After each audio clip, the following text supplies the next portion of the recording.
Let's go. New day for us today. We can see a 5-minute, yeah, exactly, architect. 5-minute here also is like super wiki too, if we zoom out a bit more. So it looks like, what do you say? It doesn't look too decisive. Yes, yeah, it doesn't. It seems a bit different. You know what the thing is? We're still below that resistance from yesterday. Remember, I think there's a range. There were some zones from yesterday. Yeah, I think this is it. We're basically the all-time highs right here. So it's not like we were peaking. Yesterday we were peaking, right? Today it's kind of like we're just retesting. So, you know, price needs to open up, I guess. We could have been possibly waiting for the London session open, which we just got right now. Good morning, everybody. Hope you all doing well. BE just tapped. Yeah, we're waiting. Maybe we're gonna get like a pullback here, and then we're gonna use that pullback as a kind of spring for continuation back upwards. Now it's just to sit on our hands and wait for that entry confirmation. You know what? Buy these lows as well, which is nice. I suppose we got some rejection wicks here. The daily time frame is up 1.50%. Goldie is still in this bullish rally. We're still seeing a gold rush here going on in the market. So yeah, I still think we can probably get away with some more buys today. Took one buy today. I think I can take another buy. I actually skipped out on a sell because I wanted just the buys. There was a sell somewhere around. I think there was like a sell. Yeah, there was a sell right here. I was thinking about taking this morning, but I was like, let me just wait for the buys. Still accumulation situation here. Candlestick closed below that support too on the 1 minute, which I guess is nice with clean range towards that support. I was thinking maybe we could just take a sell over here down towards that support. I was like, all right, let me just be patient. Don't want to get caught in a fake out. So took another buy because I still believe we are in a gold rush right now. We're still pushing up. Definitely upwards and onwards towards a 5200. So that's going to be the targets for us to meet. And yeah, I think we're going to meet that hopefully this quarter. Got about 2 more months over here. Hey, what's up, Joshua? Good morning.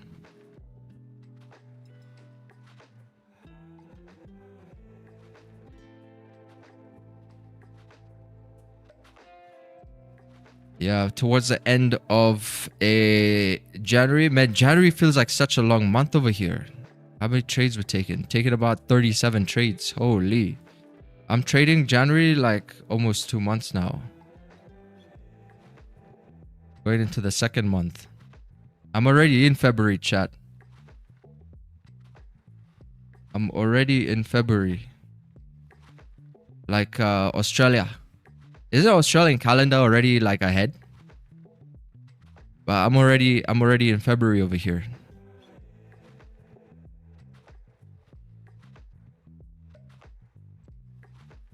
Ethiopian calendar is like in 20.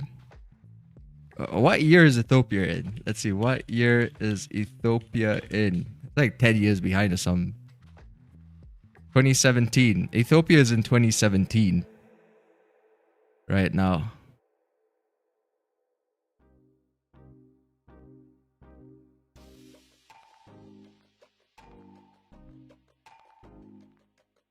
Alright. Okay, so I guess Australia is the same, right? Ethiopia is like 2017. Remember 2012 when we thought the world was gonna end because of the Mayan calendar? The Mayan calendar apparently ended in 2012. And everybody was like selling their shit. World's gonna end. World's gonna end. And then nothing happened. Obviously. Yeah, this is coming down. Nice. I got a little surprise for y'all today. I got some new tracks I've been experimenting with. Some kind of like some kind of music over here.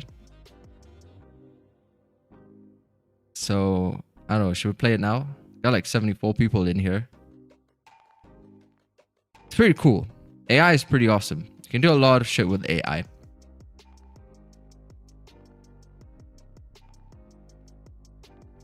Yeah, I saw the messages there. But I don't want to answer it. No, it's all good. Thank you. Appreciate it. I think I left like an emoji on it.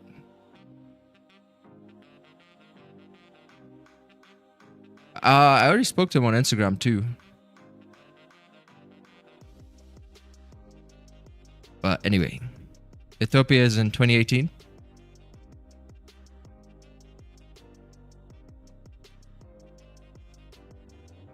In low volume, please. I want to actually hear what coach tells us. In low volume, I don't know.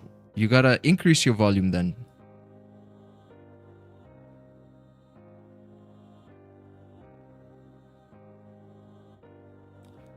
You have to increase.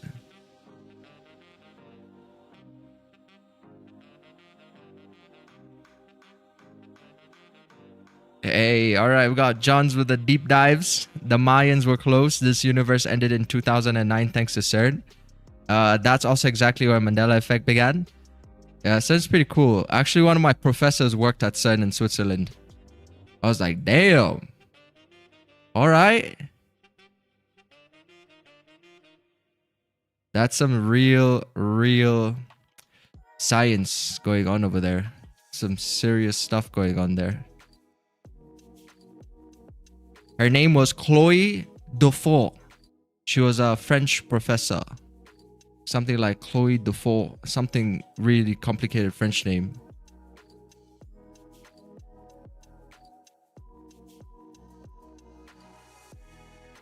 Chloe Dufault. I'm working at the CERN. We are experimenting with the Hadron Collider, where we smashing the atoms together and trying to find the God particle. If we can find the God particle, then we can find and investigate dark matter. And if we know what the dark matter is, then we can go interstellar traveling. Zoom from planet to planet. I want a full stream in this accent. It's like a French-German weird mix, I guess. We gotta do a Geoguessr. Geoguessr won a 2-win streak on Geoguessr, so we gotta keep that up. I'm actually not as bad as I thought I was. There's a Geoguessr tournament. I never knew this, but there's an actual Geoguessr tournament, which is quite interesting. I didn't think I would be interested in it, but I watched quite a bit of it. I was like, damn, I know the city. I know this. This could be this area, and then this could be this area. It's one of those things you're gonna start in the beginning, like in the beginning you're like, I don't know if I'm gonna like it, and then you keep watching it, and you're like, damn, this guy's got so close. Like these guys get so close. Look at this.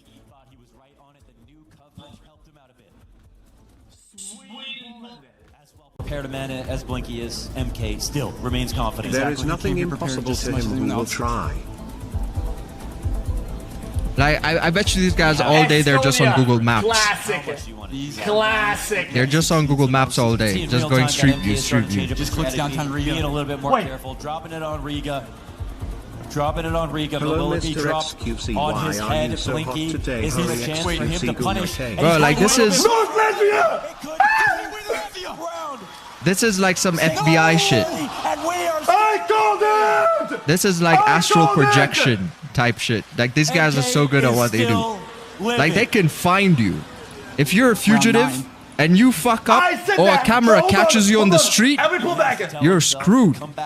Is greater than the setback. Or some kind of picture. If someone gets a picture of you, even if you're somewhere around these favelas over here in Brazil, man, they're gonna find you. If it goes around 10, Imagine, and these are just like casuals. Now imagine people in actual FBI and the kind of technology they have. They get it to the pin, chat, like literally to the pin. Looking around for a clue is actually it's Blinky to take off into the daytime sun. Also, this is crazy. MK slowly starting to leave that area. Which direction will he turn? Yeah, it kind of psychs me up. We gotta do one Geoguessr. One Geoguessr. All right, chat. Listen to this. It's got some AI music over here. I want to see if it gets copyrighted though. This was just an experiment. London lights, charts glowing on the screen. Quiet mind. Wait, let me play this one. London lights, charts glowing on the screen. Quiet mind, well you know what I mean. I don't chase, I don't force no play. One clean entry that the markets say. Patience heavy like the crown I wear. I wait in silence, pressure in the air. Accumulation, feel it in the zone. When it breaks out, I'm already home. I don't need 10 trays to feel alive. Consistency, the way I survive. Truth so simple, stripped of the lies. Up, down, sideways, open your eyes. 1 or 2 trades, that's all I need. Discipline talking, I let it lead. Journal written, numbers align. Odds get better every single time. I don't gamble, I don't pray. I wait for price to show the way. When it lines up clean and hot, that's a bomber clad trade I caught. Yeah, risk on lock, emotions low. If it's need my setup, I let it go. No revenge, no rush, no fear. I've been building wins all year. Stream so live, but my heart's so still. I don't force profit, I follow skill. Truth in price, nothing disguised. Market talks, I just reply. Slow grind, long day, same routine, different name. Every loss, just tuition paid. Every win, proof I stayed. 1 or 2 trades, London time. Calm execution, perfect rhyme. Pen and paper, track my way. Discipline wins at end of day. Up, down, sideways, simple facts. TetraFX, yeah we trade like that. Smooth control, no overheat. When it breaks, I let it eat.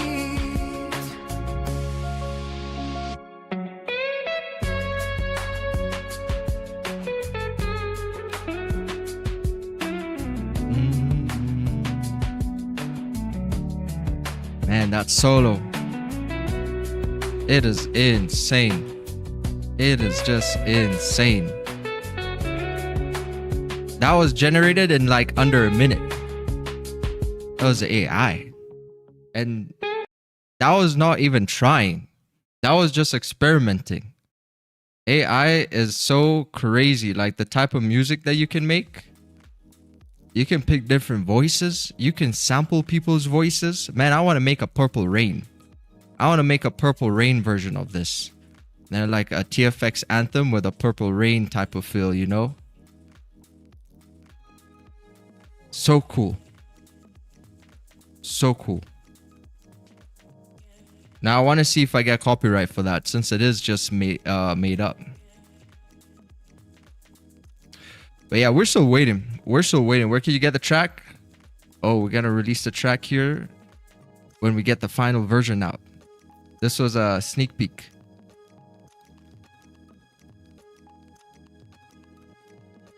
This was a sneak peek. Did you write the lyrics? Yes, sir. I'm a producer writer now. I'm a producer, writer, and trader now. So pretty good. See, AI has given me a whole new skill now. I can make music. You would not be able to tell that was not even made in a studio. It sounds pretty legit. Got a different version of that too. I'm gonna play it towards the end.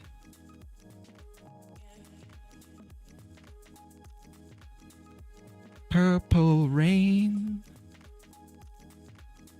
Did you ever see the movie Simon, computer generated actress? Oh, nope. Haven't seen it. Computer generated actress. Sounds like Black Mirror. Isn't there an episode in Black Mirror where they get like people inside a movie or something like that? And everybody's like an actor in there? Well, but I haven't watched it. I want to watch Numberg. Numberg looks like a good movie because of the actor. Got that guy from Mr. Robot in there.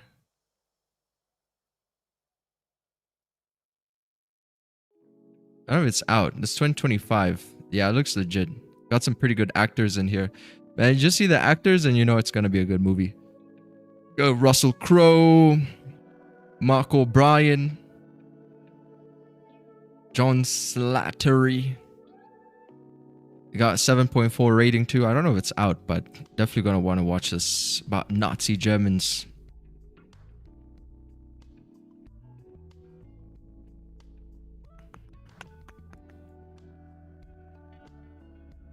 Yes, sir. 102 trades. That's all I need.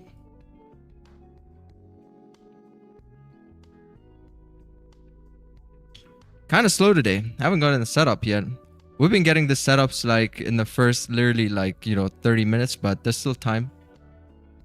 There's 30 minutes of London Open or first hourly candle of London Open. Do you got anything setting up here? Anything cooking up? No, I don't think so. Okay, so we can try a Geoguessr then. Boom, boom, boom. Oh, this looks like this looks like a Consolotoria Centrol. This looks somewhere like in should we say Latin America, Spain, somewhere like Mexico.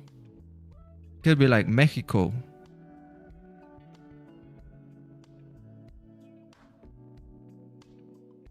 This is not Jamaica.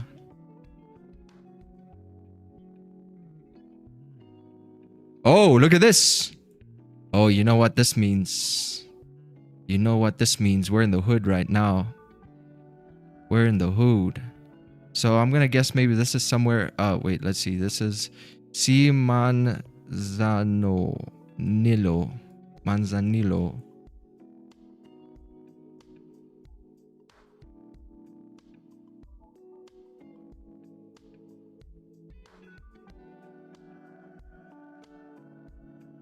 It's like somewhere around here. Could it be? It's not Brazil.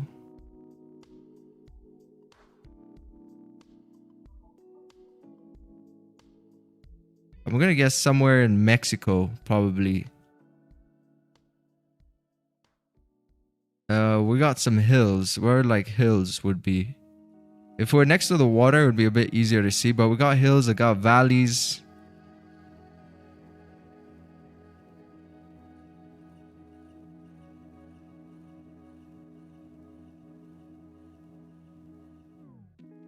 Man, and those guys on the championship, they can find it like literally to the pin. Alright, so Goldie's still setting up.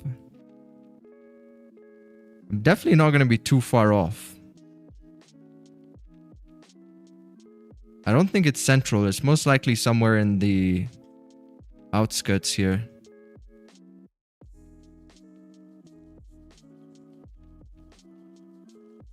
It's a Mexico City.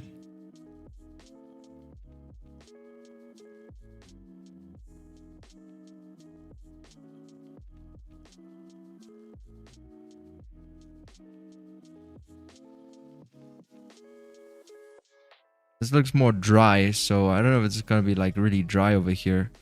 Most likely somewhere in the greenery. I don't know if it's coastal. Anyway, I'm just gonna pick. I'm gonna pick because I have no idea anyway. It's somewhere in Mexico. Oh, not too bad. Not too bad. What? That's actually next to the ocean? Selena Cruz. How the hell is that next to the water?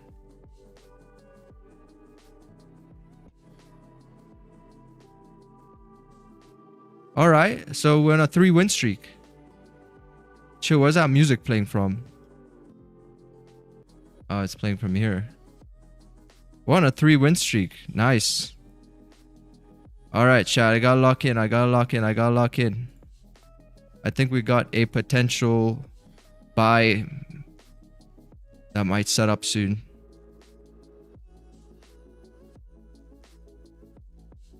Mexico.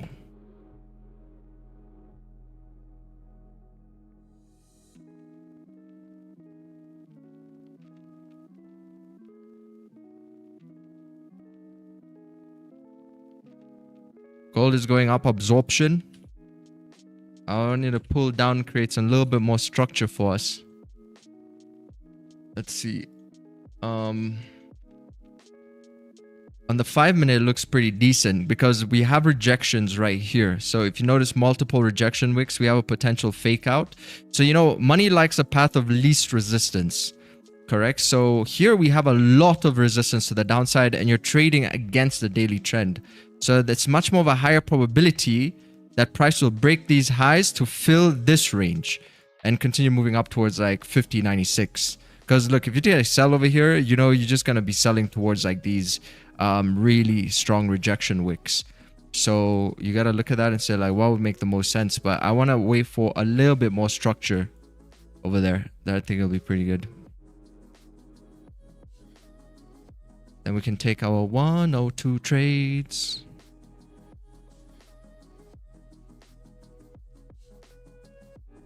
Oh.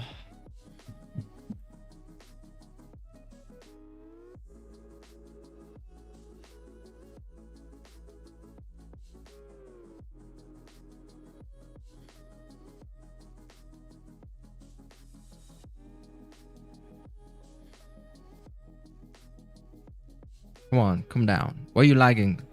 Why you lagging, Trading View?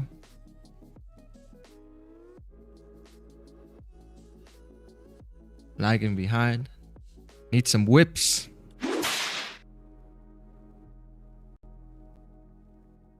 Need some whips. Got a whip Trading View. You know, sometimes Trading View likes to lag right before you get an entry. Has that ever happened to you guys? Like right before you take your entry, something happens. Internet goes off or just something happens. Right before an entry. Need this thing to push down a bit more. Let's see. I think you're gonna create a support over here. So the idea is like if price can create a support over here, then the next candles will start to move up like this to take a buy for a bullish continuation.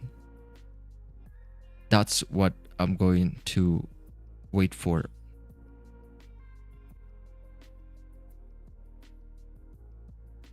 So it's a pretty simple analysis. I don't think we need to dig any more deeper than those rejections we see to the downside.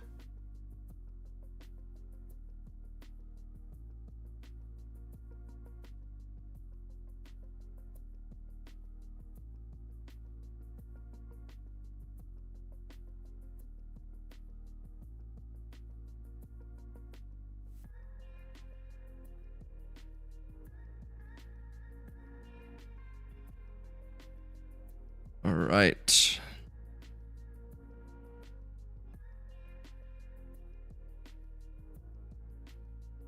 Now I'm going to wait for this candle here to break. Oh, waiting for a candle to break. That's going to be the 5-minute flip as well.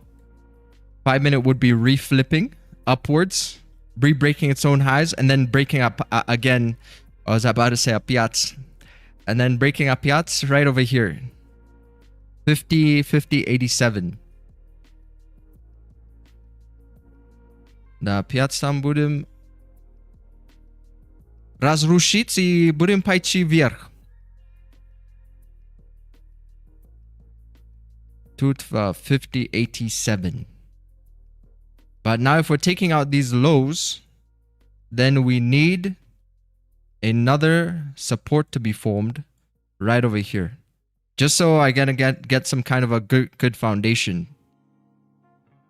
A good foundation for this move to move up over here. You know, because like we're building a house right now. How are we gonna build a house on a poor foundation? See this? It's destroying the foundation. Looks like we might have a muddy foundation. You see this? Muddy foundation. So how you gonna build a house? It's just gonna sink. It's just gonna sink. You know, a lot of cities are built on swamp area, so they're slowly sinking.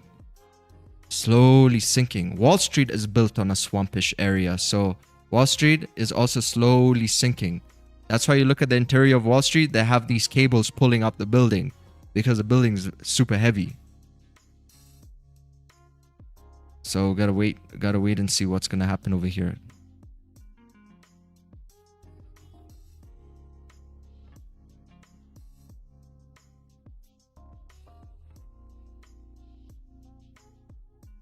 This could be the liquidity grab.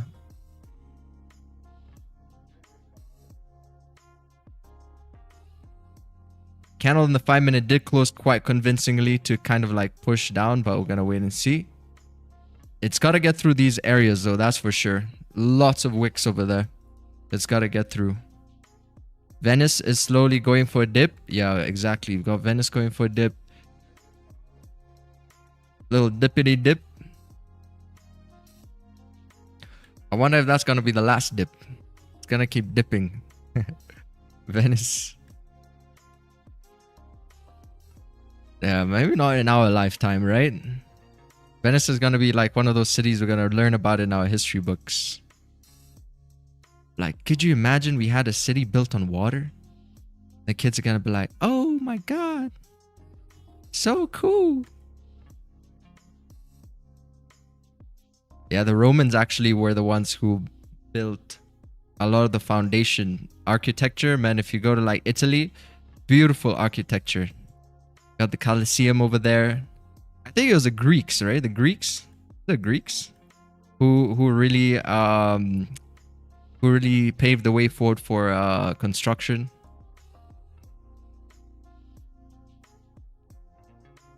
Good thing I'm a trader, not a historian, right? But yeah, I'm gonna wait for a price to break above 50.87, and then we can continue moving up. Carried a support over here. Nice little support by 50.82.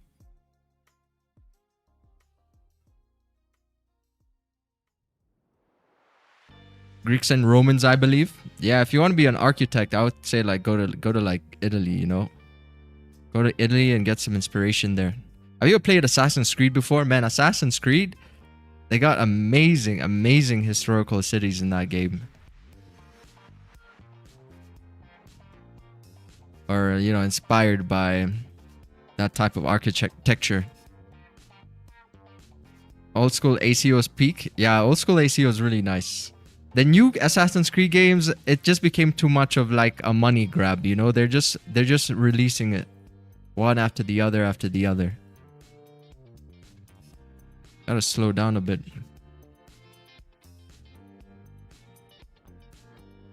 Yo, pretty sure it was Minecraft.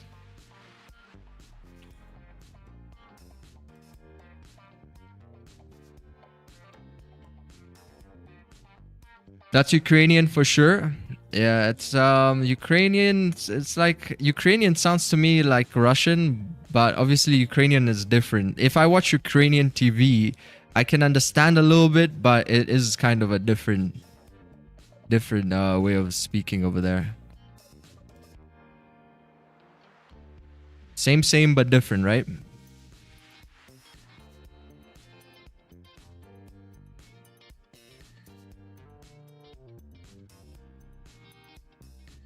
Thoughts on tomorrow's fundamentals? All I know is Trump is speaking today. So we should be moving up. Which we already are. 1.40%. I'm waiting for a break of the highs over here by 50.87. I'm still waiting for a rejection. I want to see this area get rejected. You know, it rejected this area multiple times already. You got so many wicks down here. These are like the Spartans throwing up their... they got like their shields. And these are the arrows coming in. And the Spartans are holding. We don't do that. Oh. Spartans! What is your profession?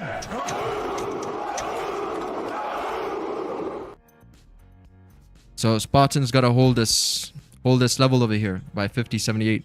Looks like they're giving way. Come on, Spartans. Push. Maybe it's a Trojan horse play. They're going to let them come in like this, and then we're going to give them a surprise attack over here. We're going to get the next candle like this. Trojan horse.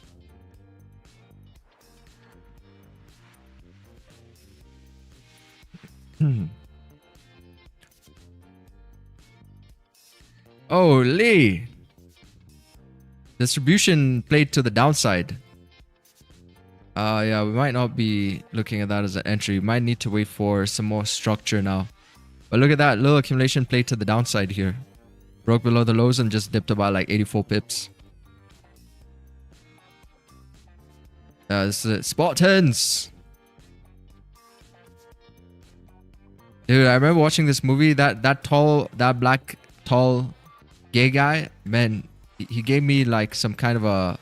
Every time I think of this movie, they made him seem so like kind of like godlike, but kind of spooky in a way. You know what I mean? Like they gave him aura, man. They gave him aura. Like the guy was like, he looked kind of gay, but at the same time, like he had some kind of aura over there.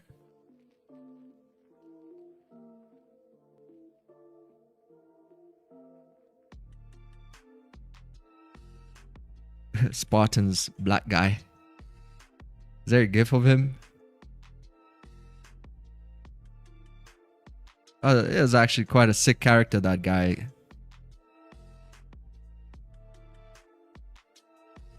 But back in those days, you know, there were a lot of homosexuals, I guess. I mean, they tried to make Denzel Washington kiss a guy in that movie that he played, Roman.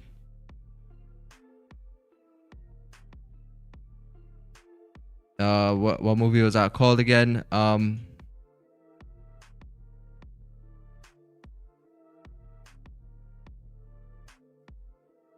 was actually quite a nice movie too. That was Rome, right? Gladiator 2. Yeah, Gladiator 2. Gladiator 1 was sick. Try to make this guy kiss another dude. I don't know if it did. There's a Gladiator 2.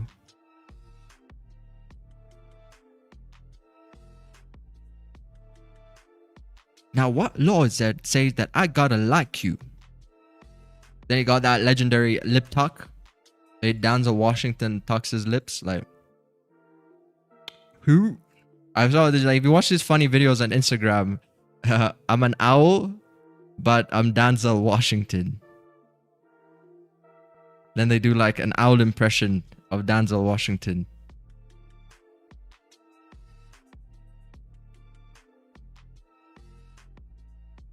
Such an OG actor, this guy. Did you enjoy his look? Kind of double earring vibe I had. It's great. Was that something that you enjoyed about the I know that's how you say outfit. Yeah. All right, so I'm gonna wait for this retracement here to finish and then look for a buy. Right now we are coming down quite heavy. We're rejecting the all-time highs. As I said, like, this is a bit different from yesterday's PA, because yesterday's PA we had come up during the London and we were peaking. Remember, so we got like a resistance now. We got a resistance and price is coming down. Just completely melting from that accumulation area here that we were looking for buys. But you see, we didn't get the buys. So it looks like London session, this would have been pretty much it. If we got the play, that's what I was looking for a buy right over here. So that would have been our trade. But you see, it played out on the different direction. Play out opposite direction. So yeah, I think that's it. Oh yeah, I removed my videos on my YouTube channel, but I'm gonna keep them onto my mentorship. So we're just gonna keep a few videos over here, right over here, but I'm just gonna keep the rest on the mentorship. But yeah, let's see.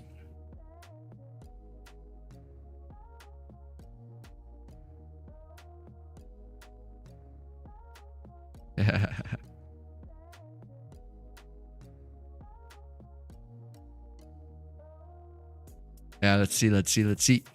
Your P&L bar always looks like a zone that's between marked on your chart. Oh.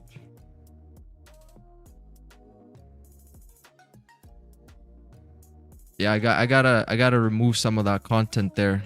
Giving away way too much for free. way too much for free. People didn't want to watch it, so I was like, let me just remove it. That's the thing, when people don't pay for something, they don't take it seriously. They just think it's just gonna be like, you know, just something that, you know, when you give something for free, people don't really take it seriously. So we're gonna cater that information a bit differently moving forward into the future now. But live streams for sure, so much value in the live streams nonetheless. So I think, you know, you're still gonna learn a lot of live streams. See, gems and jewelry sector ice cut against the backdrop of elevated gold prices, shifting global supply chains, and rising trade barriers. Industry leaders believe target policy. What else? We're not seeing anything. You know, the funny thing is we're not seeing anything on gold. Like why gold should be moving up today. The only thing we have is Trump speaking today at 2 p.m. That's also much later on during the day, right? Much later on during the day. So that's the only thing. That's the only thing that we have. But like that means it's kind of quiet. There's nothing. There's nothing. It's like we're all just waiting to see how Trump's gonna speak here. Due to speak about the economy in Iowa. So that should be moving markets. If it's due to speak about the economy, then, you know, it should be at least a red folder. Right now, it's an orange folder. Probably got some nice bets going on in poly markets right now about what Trump is going to speak about too.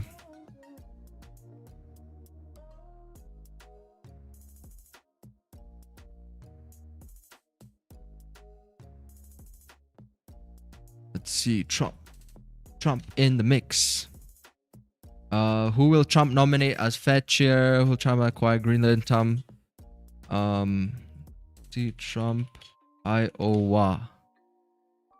Which state will Donald Trump visit in 2026? What will Trump say in Iowa? You see, I knew it. Trump will say, all right, let's see. Million, billion, trillion, 30 plus times. 30 plus times? What the hell kind of risk to reward is this going to be? It's not even a good risk to reward. Million, billion, or trillion? 30 plus times. People actually think it's going to say that 30 plus times. Risk to reward here is basically a 1.5. What are the chances they're going to say that 30 plus times? Tariff inflation. Yeah, definitely inflation 20 plus times. America/American 15. China, Russia 15. Biden. Stagflation. What's the lowest probability one? That's where the money is. Hog. What would he say? Hog. Eggs. 77. Bedrock 36. UFC Dana White. Come on, what's the chance? Why would he even mention this guy? And that's only a 1 to 2.7. Come on now. Come on now. What kind of risk reward is that?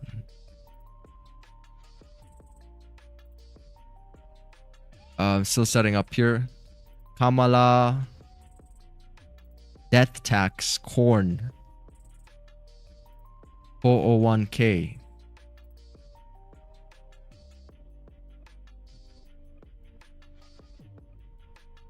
Donald Trump is set to deliver remarks in Iowa January 27th.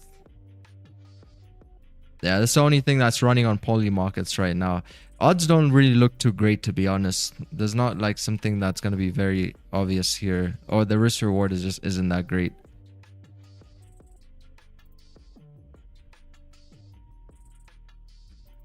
Alright, let's see. 5-minute smash to the Spartans' defenses. But, you know, this could be the Trojan horse I was talking about. See a candlestick now ripping back up like this since we've broken below that support region. Right over here. Boom. Get fake out little whips. Whips for the sellers. And then hopefully set up for a potential long. A potential schlong trade.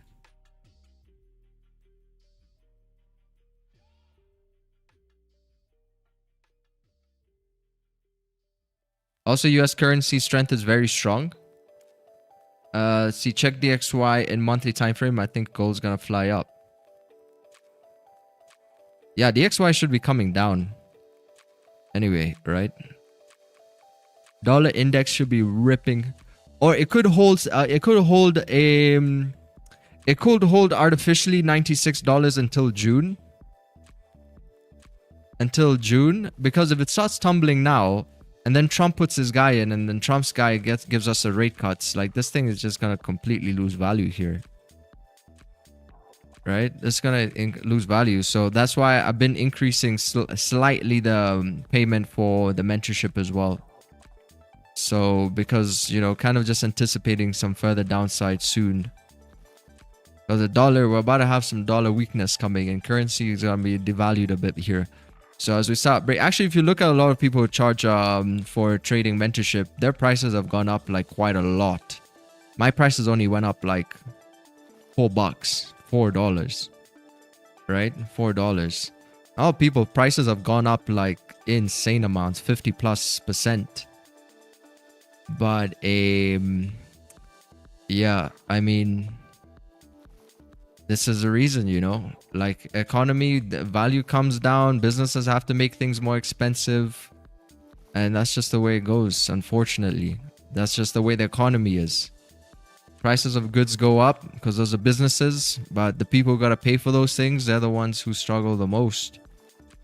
You know, that's just generally how our economy works, correct?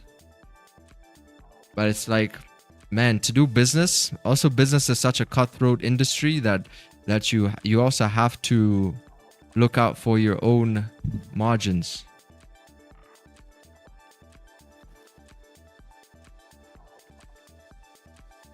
But anyway, this is not a business class, this is a trading class. So let's focus on getting an entry, so price can continue to move bullish. Remember when dollar was so high up? We had a huge crash, I think. Was this last 2024? I think it was sometime during the end of 2024. We had a huge crash, and I have a buddy who's in real estate, and his contracts, he lost millions of dollars because of how big and fast that crash was.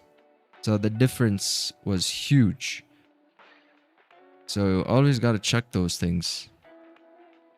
Not millions of dollars, sorry, my bad. More like hundreds of thousands of dollars, not millions. If you have 30k Yasin, then get in ease of access, but Bloomberg terminal wouldn't really help if you scalp or day trade. Oh, let's see. We got Bloomberg terminal idea. Any idea about Bloomberg terminal in regards to information age? Yeah, I don't think it's gonna help you. Look at this, man. I got some pretty good results over here. I don't use Bloomberg terminal. I guess like a Bloomberg terminal only works when you're gonna work at an industry, you know, at a hedge fund or something like that, because they're gonna give you. The people who use Bloomberg terminal are not really retail traders. These people, most of the time, they've had some kind of experience in the institution, right? Most retail traders are not going to use Bloomberg terminal. Like even these people you're going to see who make a lot of money, and these like smart money traders like ICT, whatever, like they'll never spend money on a Bloomberg terminal. That's like $24,000. You know, it's not, there's no point of using that. Like it's just an additional expense. But if you worked at a company, an institution, the Bloomberg terminal helps you understand who are the CEOs of companies, how are companies related to each other. It has like contact. I believe it has like contact details. It structures businesses for you, so you're able to do your due diligence on those businesses. Correct. So if you're not the type of person who's going into the due diligence of companies and understanding things on paper and stuff, like it's just gonna be useless for you. Yeah, that's why most traders, they prefer to buy like an order flow. They get like an order flow tool or something like that, something a bit more visual. A lot of smart money traders, because to be honest, like the retail industry, we're really lazy. That's why 90% of retail traders don't succeed in trading. We have like it's like no education, you know. It's like no education. I think that's a problem. Like there's just complete no education. So it's more of like they treat trading like get rich quick. You know what I mean? There's no education. So there's no due diligence ever being done in the retail space. That's why when we first start trading, we learn Japanese candlesticks. You know, as we start learning Three White Soldiers, we start learning these really vanilla ideas about what markets are. Very, very vanilla. You know, because we're at a lack of education from the get-go. correct? Because who gonna give you that education if you've never been in a situation to work at a bank or a hedge fund? So if you look at majority of the space on YouTube, that's what you get.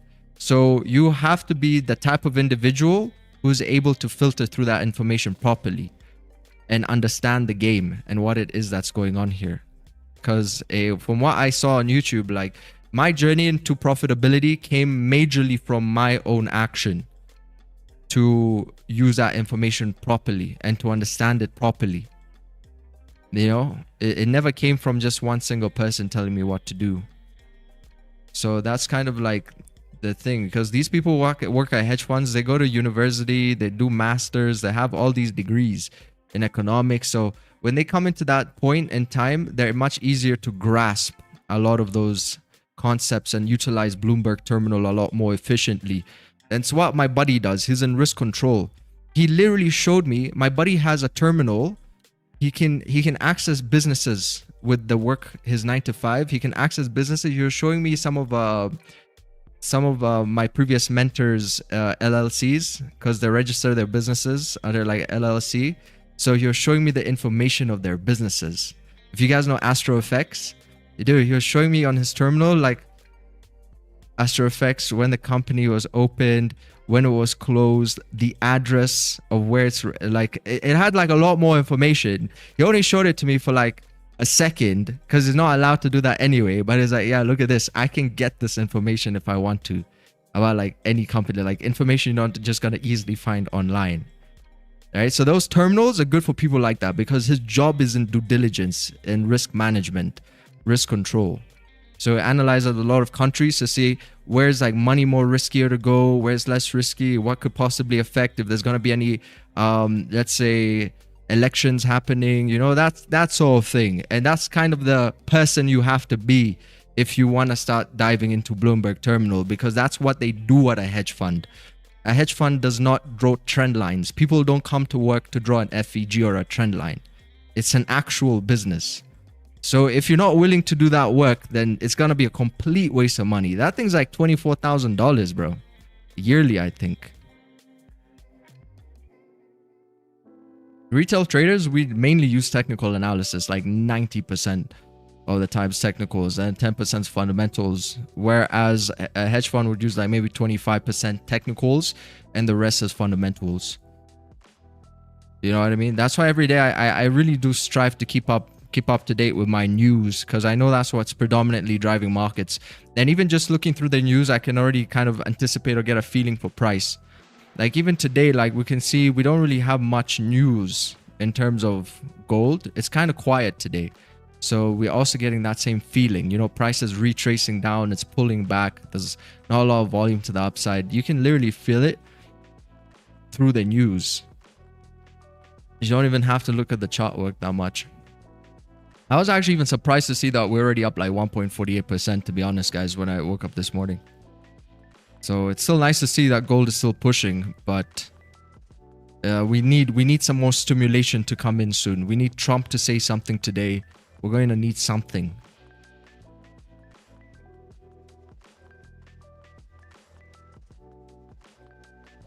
Did I miss the move? No, there was a sell idea here, but I was looking for buys, so I didn't miss anything. I tried that, man. I really did. I really did try the quarterly earnings and that type of shit. Like, I remember at one point I wanted to do that. I went to some few websites. I started going through quarterly earnings and it's like pages on pages. I was like, what the fuck is this? And no one's gonna teach you that. No one's gonna teach you how to like really go through that work. No one taught Warren Buffett. You think Warren Buffett had a mentor about that? Nah, you just have to have a passion for it. You have to understand the numbers. You have to understand the companies. You got to understand a bit of what you're doing first. You know, that's going to take you some time. Warren Buffett started when he was at a very early age. You know, he's the greatest trader today, but he started at a very early age. He understood the power of compound interest. So he knew by the time he was 30 years old, he would be a millionaire based off a simple concept as compounding.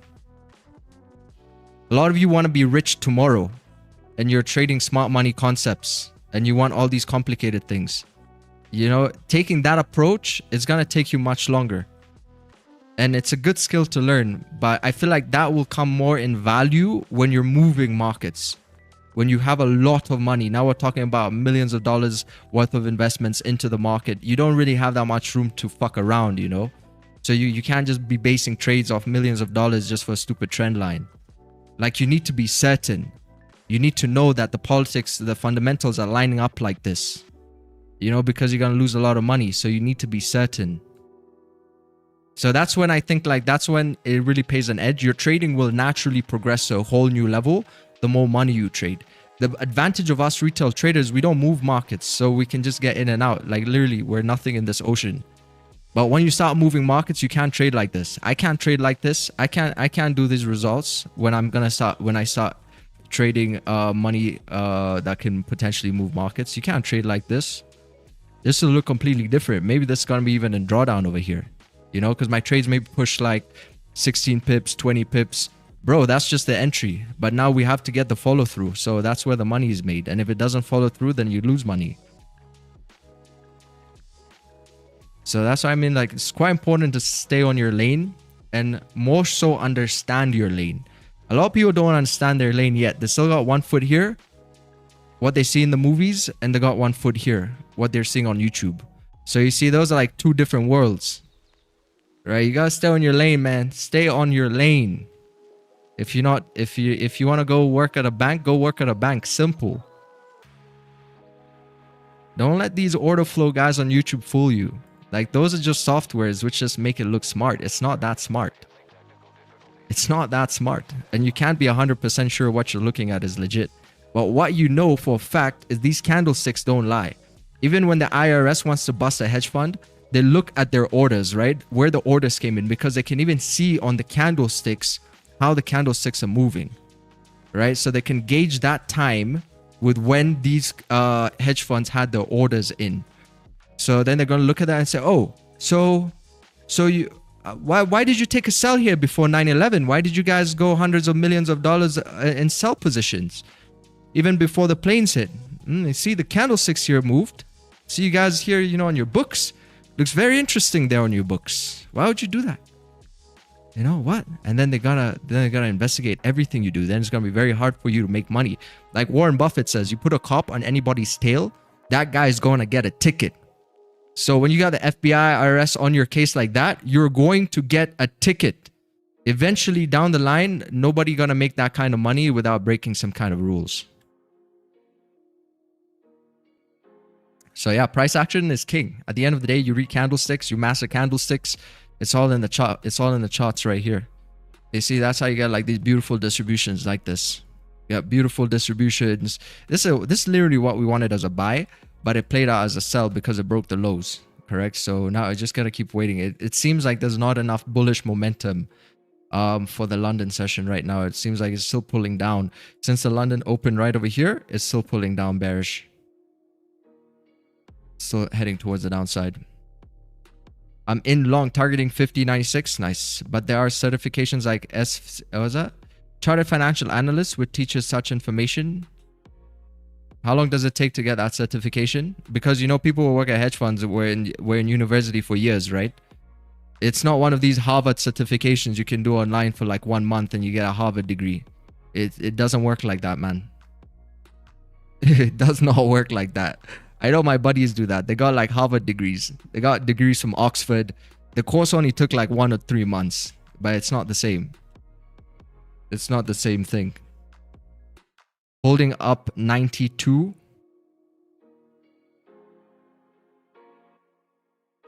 Trendline traders catch a lot of strays.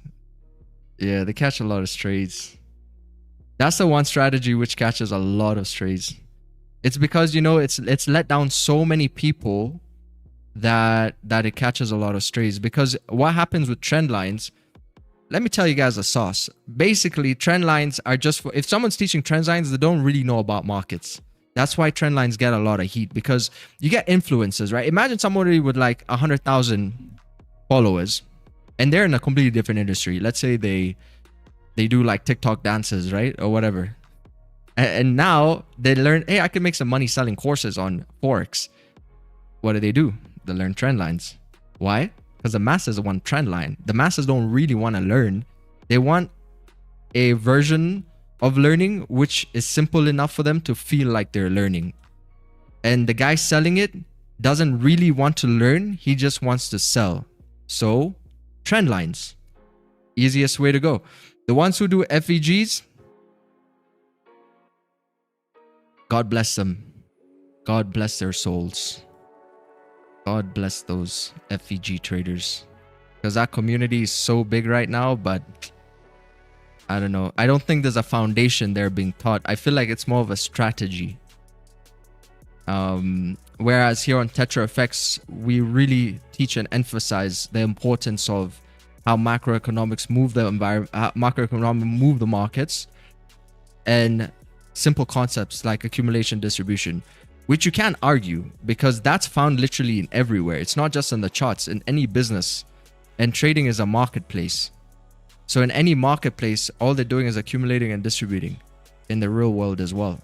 So why not see that in on the charts? If markets only move these 3 directions, where do you find most of your edge? Most likely you're going to find your edge in here, correct? In the accumulation phase. That's where you find your edge. People who are selling second-hand clothes, when that shipment comes from China, they find their edge here. You know, oh, let me see if I can get some of these Yeezys, second-hand Yeezys. Let me see if I can get, oh, we got some second-hand Balenciagas over here. So based off the container that you get when you're selling second-hand clothes, for example, as a business idea, that's going to be your edge. Because now when you take it to the market, depending on the demand it has, that's going to give you your distribution. How much of that can you distribute? You see, so you're going to see how that much makes a lot of sense in the real world and in the trading world, because you want those 2 things to also make sense. You don't want to go too far down the rabbit hole, because I've gone too far down the rabbit hole and I can tell you there's nothing there. There's nothing there without the right information.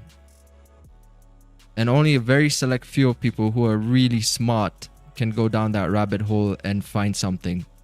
You know, I'm not that smart, so I didn't reinvent the wheel. I just found out what works in nature and in markets. And don't think it's so absurd. A lot of institutions spend a lot of money to understand the correlation between nature and markets. Don't think it's a joke. It's not a joke. Bang bang BE 78 though. I keep it simple. Always place stops above and below consolidation. Buy or sell. Break of structure. Get out when 1 minute hesitates or starts to flip. That's it. Nice one. Nice one. Yeah, I think the trick, real trick to trading is not to trade, right? Because the more you're in the market, the more you give it a chance to take your money. That's a real trick to be consistent, is not to trade. Gotta be like a rabbit sometimes. When you're gonna sense danger, you gotta run back into the hole. So even like if I get a setup right now, I'm gonna take that setup real quick and then run back into my rabbit hole. And that's how I survive in this wilderness. So every day we gotta survive like that. Quick trade, back into the hole. A lot of you are just hanging out there. That's a problem. You know, it's like you're spawning into a game that you don't understand. It's your first time playing the game. You know, maybe you're still new to the game. When I started playing Battlefield, I just run. I run inside the map. And when you run inside the map, what happens? Boom, boom, boom. You get shot every single time. By who? Experienced players. Because experienced players don't run around. Play Battlefield, man, experienced players know the spots of the corners, little nice corners, and all those on the ground. They're always on prone mode and waiting for you to run around. Pa, pa, pa, to get you free kills. Free kills, pa, pa, pa. Because you're always running, right? You're always running. So how can you even concentrate when you're always running around looking for action? Always looking for action. You're going to get shot. You're going to get shot. That's why you got to play it like a game, right? Like Battlefield, you find your corner. You see, I'm still looking for my corner here. I'm going to find my corner. I'm going to lay down nicely. And then I'm going to wait for the shot. That's it. And then I'm going to move. But I don't know. Some of y'all think I'm joking when I speak like this. Maybe I don't sound professional like some of these SMT traders. But hey, you know, that's just me, I guess. Because I'm not here to sell something, right? I'm just here to take a trade, have a good trade, and then move on about my day. Like, that's just it. You know, that's it. I'll hopefully share some value along that way and show you can approach this thing a bit differently. Let's see, how much time do you want to spend in these waters? Yeah, exactly. You gotta get this guy over here. The buddy over here is gonna come to you. He's gonna come to you and say, hey, what are you doing here? He's gonna say, what are you doing here, man? This is my neck of the woods. I'll be like, I'm looking for a trade, sir. I want to have 10 trades today. Flip an account.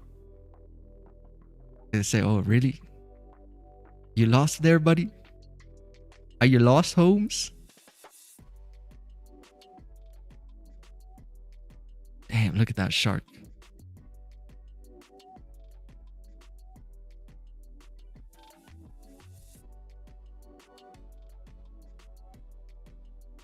Dude, what would you do in a situation like this? I think the way to survive a shark attack is to go for the eyes, right? If you ever get attacked by a shark, go for the eyes. I think that's the only way you're gonna survive. I mean, that's the only thing you can hit. There's nothing else. Oh, maybe punch its nose. I don't know if that's a myth. Apparently, they're very sensitive on the tips. But you're probably gonna, like, put your arm in its mouth. Yeah, probably have to go for the eyes. Or try to punch the nose.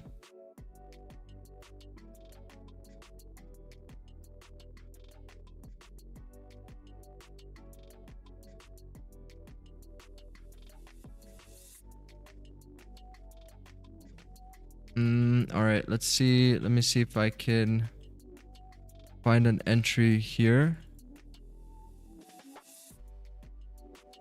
Boom, boom, boom.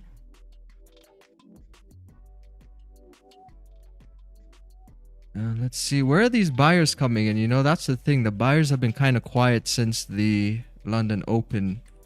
I hope today is not a slow London session.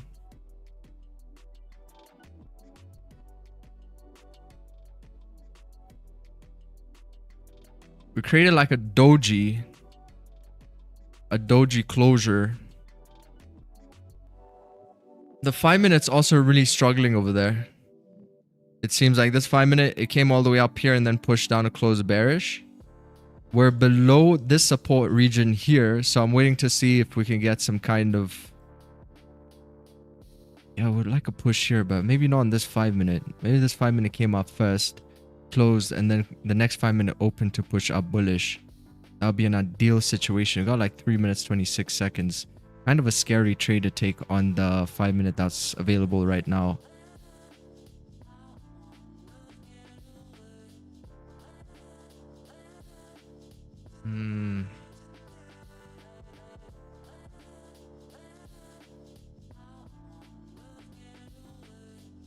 Hey.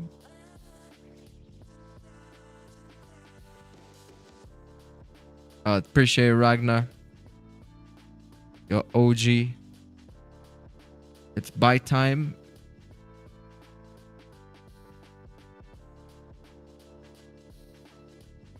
Water resistance won't allow you to punch. Yeah, I can. I've punched in water before because it's more like you're more aerodynamic. What do you call it? Like, because when you put a fist, you can get through the water easy. But obviously, if your hand is open like this, you can't slap it because of water resistance, right? But you can punch through water.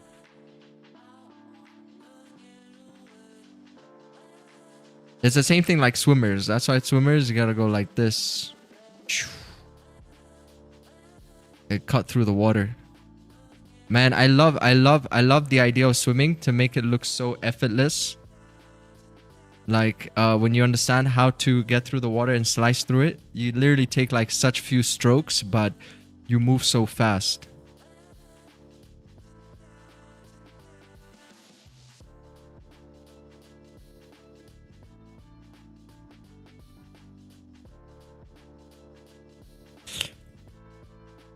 We got how many? 2 more minutes. 2 more minutes. Candle here to close.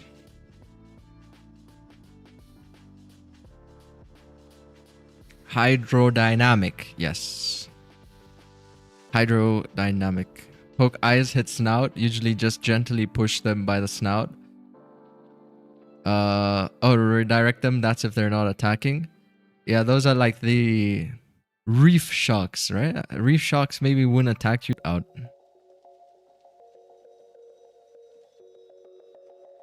Try to get the boat out to sea. Keep getting pushed back in. Keep getting pushed back in. Hey, get that rope. Get that rope.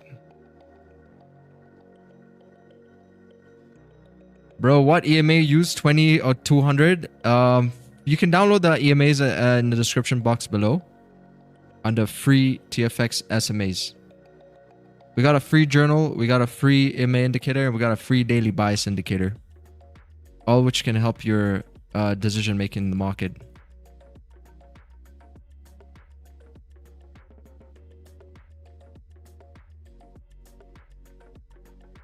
Yes, sir.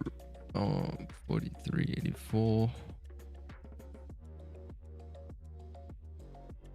Yeah, it's gonna be a very, very difficult spot to get the boat out from.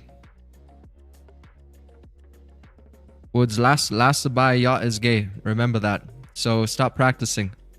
Stop practicing, my friend. This is the yacht. We gotta see how we're gonna get the yacht out. It's very tricky situation here. How are we gonna get the yacht out? I would like take it here or take it a bit earlier. We might have to take it a bit earlier, right? Chill. Boom, boom, boom. We'll take it here. Oh man, I think... Yeah, I think this is it. I think this one is the one. Right here. I think that should be it.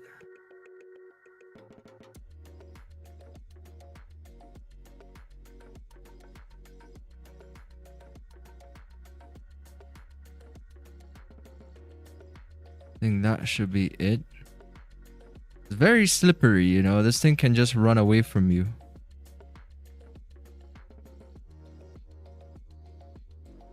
I think that should be it. Boom, boom, boom, boom, boom. But this candle needs to break though. Preferably would like to see, okay, if we can create a resistance, that would be perfect. But preferably this candle would have to break. I don't know if we can do it. There's like 40 seconds left.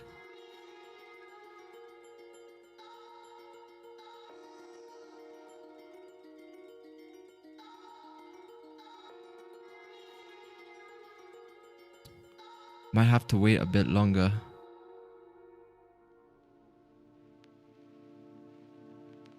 Maybe for this high to get broken up here. We'll wait and see how we close in 11 seconds.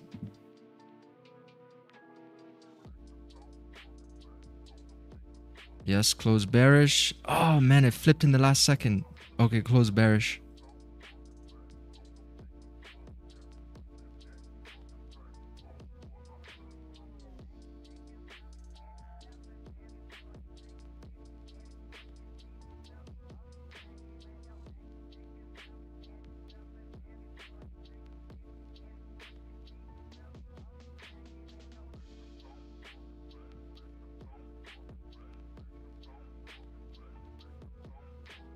I think to be on the safer side, might have to wait for this one here to get broken up here. It's moving in such a way which is making it quite difficult to pinpoint the actual distribution. We got about 14 seconds. I need some candle to freaking close bearish, like a strong bearish candle. You see, it's like literally flipping in the last few seconds. So that's why I'm thinking about holding off the entry for a bit longer. Till up here.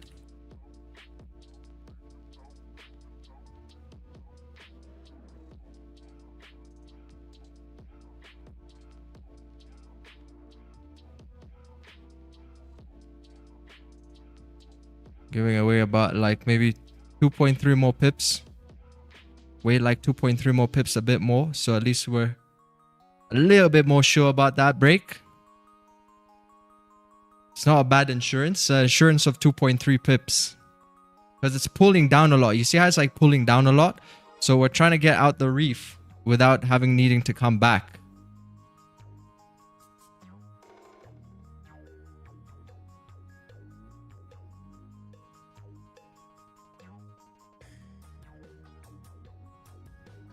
Let's see.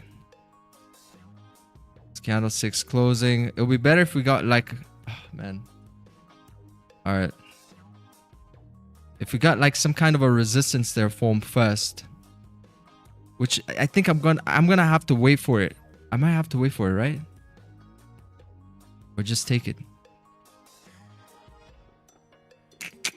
I think I'm gonna wait for it. I think I'm gonna wait for it at least, because I know this can be cleaner. I'm gonna wait for a resistance to fast forward. Oh wow, look at this. Where do all these people come from? People just gonna come here to look at a trade. Holy. Yeah, I think I'm gonna wait. I'm gonna wait for that resistance at least to be formed first. It's moving in a very diabolical way.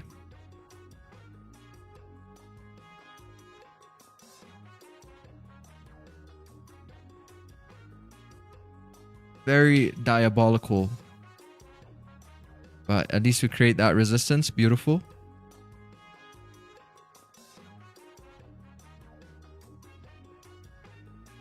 Alright, so I feel a lot better. Structure's at least looking a little bit better now.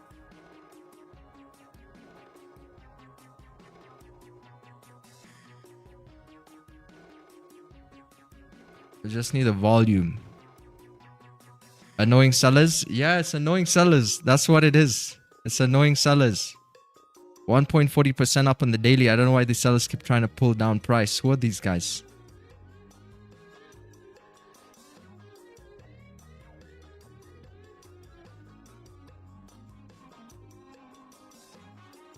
Because once it clocks 50.84, it should just move up. It should be zero drawdown and we should just push through the reef. Yeah, these sellers, man. The sellers keep pushing it down.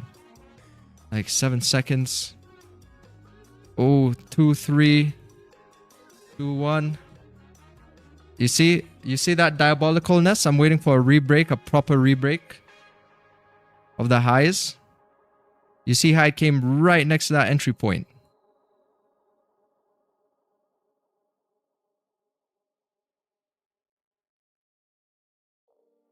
Right next to it. These are like really refined TFX entries. So that's how we get zero drawdown trades, is because we're very refined.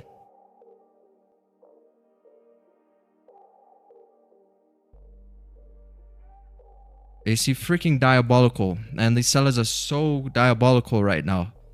We're trying to break out of this zone, you see, but it's trying to mop up. It's trying to mop up before we start moving.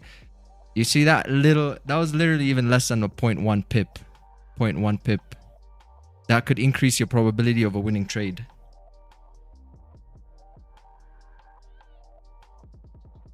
Because if you execute too soon, situation like this, unnecessary loss.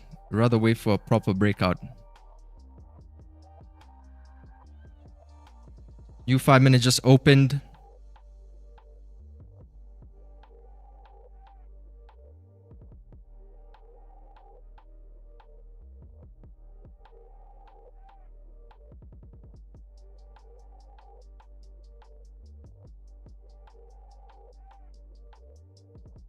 Sheesh. Buyers are struggling.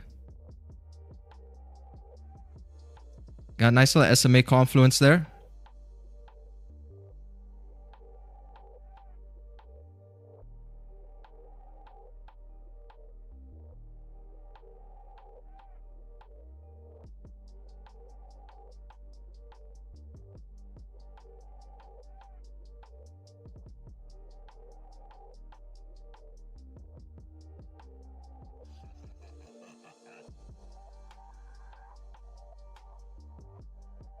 All right, so I'm stuck in. Volume should be in. Volume should be in. If it doesn't push, then that means then it's just gonna be very, very difficult for us to move up at this point. But volume should be in. Come on, Goldie.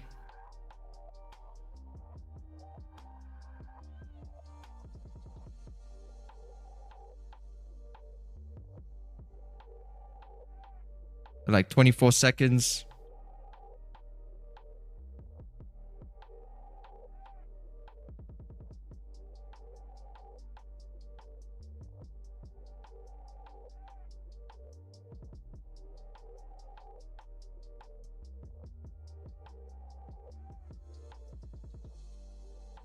All right, so that's it. Sellers are not budging. I mean, buyers struggling to get through the zone.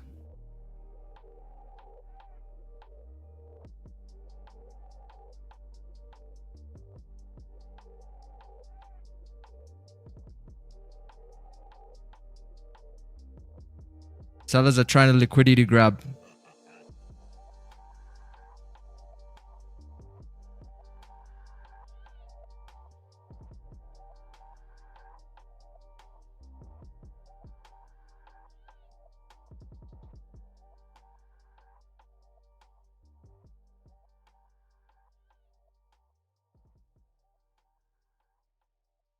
Come on, buyers, kickstart this. Kickstart this old boy up. It's old engine, man.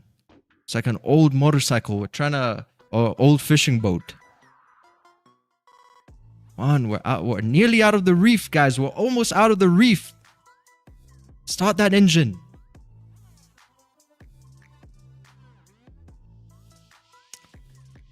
Come on. What are these guys doing? What are these sellers doing, bruh? Well, why are people selling here? Just release. Release us. God damn it. Sorry for cursing. But this is unnecessary. This is unnecessary hustle.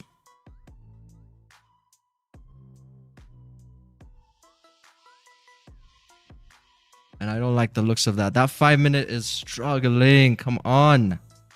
If you're not comfortable with the trade, you can get out break even. Right here if you want. You can get out break even if you're not comfortable.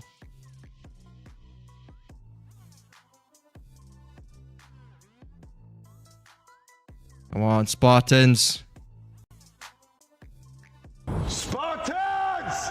What is your profession?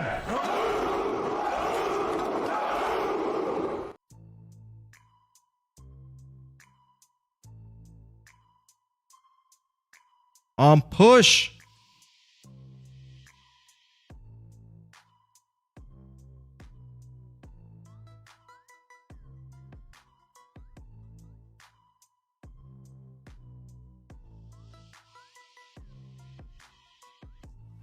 Pretty close to break-even point. Stop loss to break-even. Stops to BE.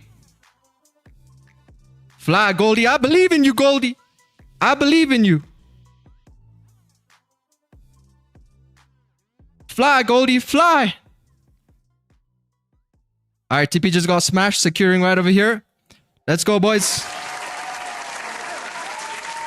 I believe in you. We got out the reef, baby. Got out the reef. That's a true sailor right over here, boys. I'm an experienced sailor in these oceans. You gotta trust me, man. You gotta trust me. Got out the reef. Man, it was not an easy reef to get. Trust me, chat. Catching this trade was not easy. This was not an easy trade to catch. This was not an easy trade to catch. This was like arguably a very, very experienced trade based off my strategy. So my strategy is going to give you like most of the time you can get maybe some kind of an easy outcome in the beginning. But this was not an easy way to get the boat out into the ocean. Like today was a bit more difficult. That was a bit more difficult, but yeah, W trade, man. We held our nerve. Strategy held its own. Stop losses held its own. Where they were meant to be, respected. We got our entry confirmation confirming momentum. Looks like we had a bit of variables kick in when we first got into this trade, which was just market, just basic market movements, right? Sometimes from time to time you get these market variables, but I think the strategy held its own in the end. It's held its own. We held our own till the pip, literally till the pip, chat. Till the pip. If you see what happened here today, you're gonna see how precise it is all. You guys think this is luck? This is not luck. This is all data over here. I know it's hard to believe, but hey man, that's up to you. But this is all data that were gathered over the years. So everything is refined to a T. That's why you gotta see these reactions, right? Like literally on our first entry came right a pip. It was literally a pip, 0.1 pip, 0.1 pip to the entry. We didn't get stuck in. Market psychology. We know that the market does this shit. So it came 0.1 pip to our entry, exactly how we measure, and then it pulled down. It pulled down from that entry right over here. About, okay, not bad. We could have actually survived that drawdown. it pulled down about like 17.5 pips. Our stop loss would have survived there at 20. But you see on that secondary entry, it pulled down 0.1 pip to the stop loss. Just the same way it did it on the first entry to the stop loss to rip back upwards. Man, you can't make this up. How can you make this up? This is in the WAP database. We do simulations on this daily. Like, it's not luck. Y'all think this is luck? It's not luck. It's market psychology. Sometimes the market will push you to your limit. It knows your breaking points of every strategy, right? Before it plays out for you. Yeah, but anyway. Congratulations, everybody who's still in this move over here. You're stuck into a trade which can now be a running trade. And now the idea is like price can run. You have a resistance right over here to right over here. So, you know, if you got a running trade, secure 80% now and let the rest run. Let the rest run towards, like, you know, 50.96. It can continue running over there. Secure something because you got like a speed bump here. You got a speed bump by 50.86. So secure something here and then let the rest of your position run bullish as we approach the all-time highs. Why are you running? Why are you running? Yeah, push. This is like taking a dump. Yeah, take a dump over here. Release the Kraken. Release. It's all about that release, Mark. It's all about that release. It's all about that release. This was a freaking hard-ass trade to catch, chat. Like, damn. Even that accumulation itself is not clean. That is not a clean accumulation. And sometimes the riskier trades which are going to play out. You see, now you got people leaving the stream. So people just come, they leave the stream, and then in a year from now, they wonder why they're not profitable. That's basically it. Then they start calling trading a scam. It's the same way the same people pay for memberships at the gym. They go for 1 week, and then they call it a scam because it didn't work out. Or they say, oh, gym is a scam. It's because you're not putting in the work, my friend. You can't buy all the gym equipment and expect to be having the muscles. You can't just be taking creatine and whey protein and wonder why you don't have abs yet. Or like muscles, you know what I mean? This is for them taking creatine or whey protein. So they just come to take that little supplement and then they're gonna leave but not actually put the work in. You know, it's a fortunate thing. I say things the way it is, chat. Like, listen, I want to motivate people, but I want to motivate you with like truth. You know, I don't want to motivate you with, oh, you know, funded challenges, this. That's why everybody talks about. Everybody in this industry just talks about funding challenges. But the percentage of people who actually pass those challenges are very low because they haven't done the inner work yet. But yeah, see, you got a resistance here, so watch out for this resistance. You know, we're getting out into the ocean, but you can see right here, it's a pretty dangerous ocean to maneuver, or island to get out from. Because of this, we got another reef over here as we're heading out. Got another reef. But I think once price gets through this level over here, then maybe we can start heading out. You know, sometimes we need volume to come in. So just like in the ocean, sometimes you get those sandbanks, which are a little bit ahead. So even if you can get out, you gotta wait for a little bit more volume to come in, so you can get through the sandbanks, correct? So that's what this is, like 50.86. We gotta get through here, and then price can continue to move up bullish. That's why I said, like, at least secure something here at 80%. That's about like peaked at 30 pips. 30 pips. Clean range to 96. Yeah, we got clean range here. It's still not tested the entries, so it just hit TPs again here, but still not tested the entries. It's trying to get through that level. I don't understand where the sellers are getting the nerve. Where the hell are these sellers getting the nerve? And you see, you don't need no book map. You don't need no liquidity softwares to tell you this. You can see it in the candles. You can feel it in the psychology of the candles. You know? Like, for me, that's more real than putting on an instrument on the chart. Like, and say, oh, this is an order flow. It's telling me there's a bubble here and there's more orders here. For me, this feels more real. You know what I mean? Maybe I'm just naturally gifted as a trader. I don't know. But it just feels more real to me. You don't need those instruments. You can see it in the candlesticks. You can see it in the psychology of the fluctuations. You know, this is the hardest thing about backtesting, is sometimes you don't get that same psychology. Because a trade like this backtested, sometimes you might not even take that trade because you know you can quickly skip forward to maybe something that looks a little bit better. But in real time, it will feel a bit different based off the tick movement and what's potentially there. Super secret society.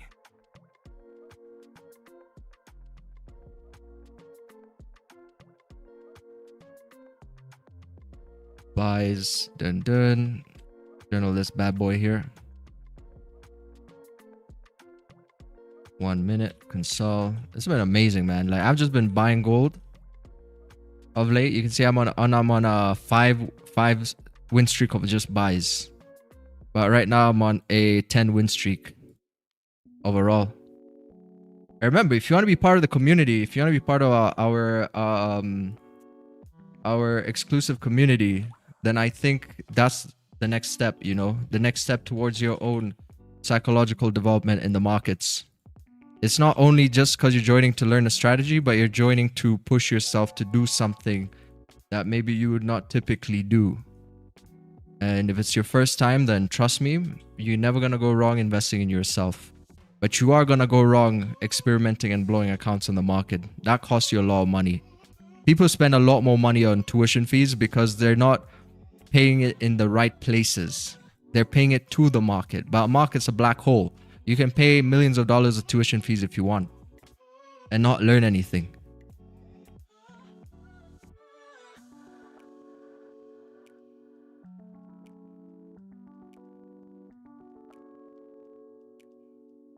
But yeah, anyway. So now we're going to see if price can get through 50.86 over here and then continue to move up. Got about like 78 pips. 78 pip range. Let's go. The journal is greener on your side, I must say. Someone once told me the grass was much greener. Remember that cartoon that used to play on, I think, Nickelodeon or something? Yeah, it's green now. It's pretty good. It's a good season here. Good season. This has been the hardest trade this whole year. I mean, yeah, this whole year so far. This has been my hardest trade. And I was wondering when the losing streak is going to come. I was like, man, could this be it? Because, you know, like every strategy got a losing streak, right? Because there's a system and consistency, and a consistent approach will also have a loss coming in somewhere. The loss is supposed to come in somewhere. So I was like, man, is this going to be it? Please don't be on stream. Maybe the loss is going to come off stream. We'll see. We'll see. For now, we're holding strong. Last loss was off stream. I lost like 2.28%. It was like on a shotgun buy. I was off stream. That was, I think that was a pre-New York trade as well. Yeah, that was a pre-New York. Pre-NY. All right, we just got a candle close above resistance. Look like, you know, now I've handed over the boat to the captain. I mean, the second in command. I've handed over the boat. And I'm gonna go back to the poop deck or the sleeping chambers. Now I got my second in command here. I think he can do most of the work, you know. You just need the captain to get us out the reef, the initial reef, and this guy should be able to take the easy part now. Unless you gotta come back later, you know. Gotta come back later. But you should be able to take the easy part and sail us away here. Towards like 50.96. I want to do some backtesting, making my stops smaller. Need to get that yacht. Yeah, smaller stops, look at 16-20 pips at least. At least. But I know if you're trying to get those bombaclat trades, then it will come eventually. Just those zero drawdown trades with really tight stops, maybe even below a 1 minute candle. If already you're expecting no drawdown, so that's what you're waiting for. A no drawdown trade, which will give you a low risk, high reward. And it's something you're not going to learn that anywhere. So if that's your train of thought, then I think that's a very unique approach to the market, because you're not going to learn that anywhere, Woods. Like, no one's going to teach you that. That's something you're going to see for yourself and see the potential of what your strategy can deliver. You know, so if your strategy delivers like some kind of a zero drawdown pushes, then you can actually benefit a lot off that. But if it doesn't, for most people it doesn't. For most people it doesn't do this. Then you can't do that. And like, you gotta see as well, how consistent can you do that? This is basically the scenario we're in. You see this? We're in the same scenario. This is a trade that I took on the 21st, which was a last week Wednesday, right? And look at this scenario. And then look at how our second in command over here took over the ship, and he continued to drive it home. And we called this trade on stream. Remember, we left the analysis for this trade and it played out after stream. Then we took it in the mentorship too, right? So it's a similar situation. It's same, but different. But as you can see, we have that same resistance that we need to get through. And we want to see volume come in like this to fill up that area. But it's quite interesting the amount of selling pressure that there is since that London Open. Because chat, like, we literally caught, I think, one of the buys with some kind of a structure since the London Open. Because since the London Open, these are more like V-shaped reversals. See, that's more V-shaped reversal. We came in the first bit of structure for the London Open for potential move.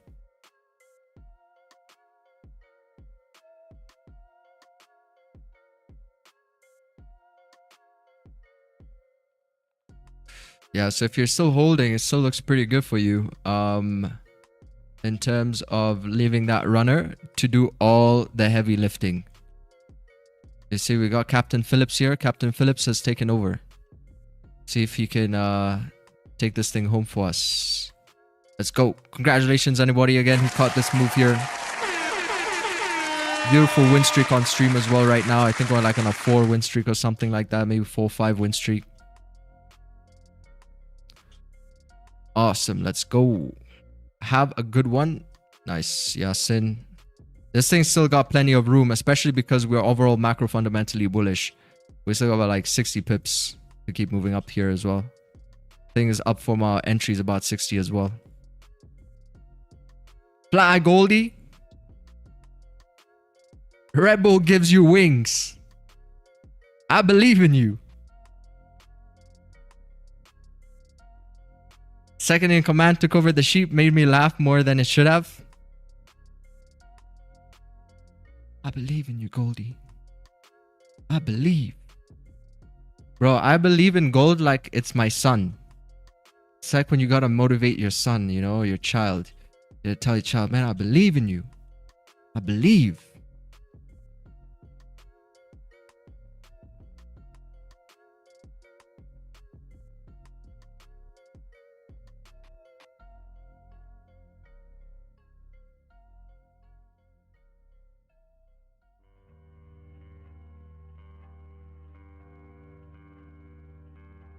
I gave you the gift of life, son. I believe in you.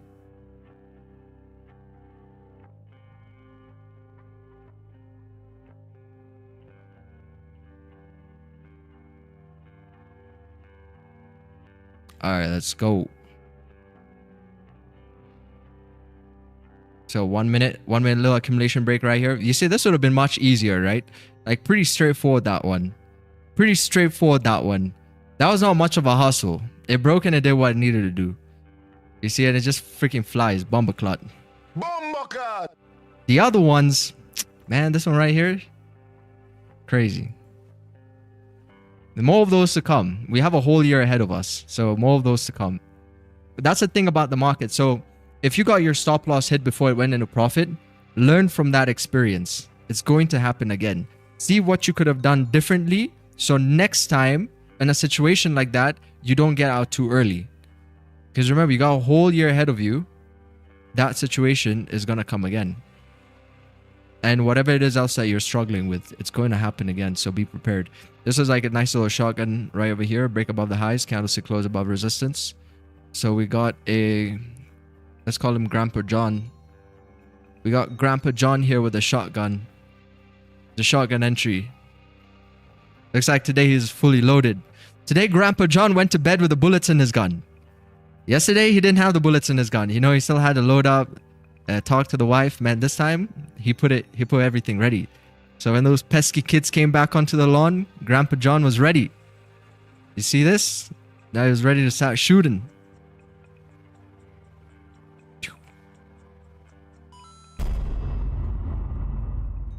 Grandpa John was ready to start shooting.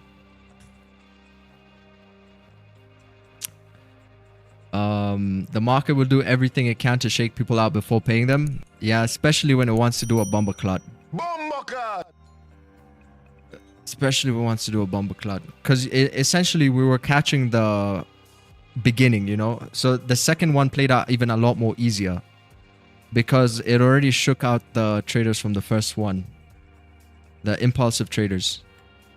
But you see this one, second one here played out a bit easier, yeah? Say it pushed up about like 25 pips.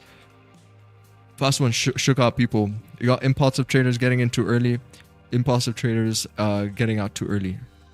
Potentially within this area here. It's such a small zone, but there was so much psychology work that happened before it released, you know. Now this is the release. So you gotta be careful, you know, because that's the thing about the market, right? It's like a shock. So you kind of gotta be like this guy, right? So in the face of that shock coming to your stop loss, so basically this is a stop loss, right? So this is what happened today. This was SL and this was the market. This was the shock, right? So you see SL was coming, the market was coming close to my stop loss like this, but you gotta be like this guy. See how composed this guy is? You gotta look at the shark in its face and not flinch. Literally came right to my stop. You gotta look at that shark. The shark's gonna wonder, man, this guy's not afraid? Not afraid of me? And it's gonna turn around and say, okay, maybe he's one of us. He's one of us. You know what I mean? But if you in a situation like this and the shark come close to you and you start getting scared, the shark's gonna feel that energy. Then you get your stop loss hit. Gotta look at that shark. That's why even in the wilderness, man, if a bear approaches you or something like that, a bear approaches you, you gotta play dead. You gotta be composed. Sometimes you can't win that fight, so you just gotta be composed. You gotta hold your ground. It's just the market. You can't win a fight against the market. Look at this. Now the range is getting filled. Come on now. TFX concepts, baby. Stop playing with me. Stop playing with me, man. Y'all playing with me too much. I feel like this channel is due for at least 50k subs, chat. Sub up, sub up. If you haven't subbed up yet, make sure you sub up. Now the range is getting filled. Range is getting filled. Beautiful runner, right? Beautiful runner. Look at this. If you secured 80%, awesome. Your psychology here, if it came down, no big deal. But now you gotta leave a runner. Look at this. Run about 100 pips. 100 pips now. Filling up the range. How can you make this up? I showed you a Discord picture here. A Discord picture of exactly what I was explaining that was going to happen over here. Because we've been in this situation before. Look at this. Look at that. Same situation that we've been. Same situation that we've been before. And that's why you're going to be able to have an edge in the market.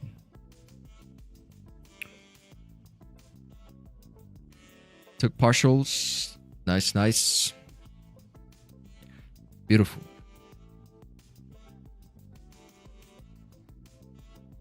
Just imagine you do triple years pips and you have that in you. Yeah, I think this year I'm gonna bypass last year's PNL. Last year's PNL was 338%, which was already a record for me. But I think this year I can do more. You know, my only limit is the amount of money that I can trade. But that's it. I think this year I can do more. I think this year I can do more than this. Because this year we already are seeing the results. We're seeing that there's volume and there's potential to do more than this. This is not normal market conditions, chat. Like, trust me, this is not normal. The way gold is moving right now is insane. It is insane. I'm still in disbelief, man. Like, honestly. 2026. Dude, like, we spoke about this. Even look at this video. I even made sure to make it a video so you just understand the gravity of this thing. You know, we made a video over here. If you're a trader, 2026 changes everything. So making this video as a small time capsule to the end of 2026, because this year is gonna have so much volume. There's so many goals which are gonna be achieved this year. Making this video as a sort of like a... Trust me, chat. Like, this is not a normal year. This is not a normal year. And wait for those rate cuts in June as well. Again, I got rate cuts in June when Trump puts his guy in to the Federal Reserves. The new Fed chair, and we had those rate cuts in, and then, you know, price can start moving up by possibly towards the end of Q3 I mean Q2. Towards the tail end of Q2 or beginning of Q3. So we're like sometime during Q3. So that's when we're expecting the next rate cuts. This FOMC, don't really expect too much from this FOMC. We got FOMC tomorrow. FOMC statement we got tomorrow. But you remember, Powell is still in charge, right? Powell is still in charge. So that's going to be tomorrow. If he give a rate cut, but that would surprise me because that means probably like Trump twisted his arm or something, or like threatened him with some kind of like jail time or something of the sort. But it would be out of character for him to do any rate cuts right here for this FOMC. Even if you see on the Fed Watch tool, it's literally at 97.2% no change. So probability is very low. He gives a rate cut on that event. I already see on Instagram people are waiting for this, but you know, these are uneducated people. I posted a video yesterday about it. But I doubt this is going to do that much. It's probably just going to keep it the same. They're going to keep the rates the same. And that's going to be the last. This is the last events for the week of January over here. So first month of the trading year is coming to a close.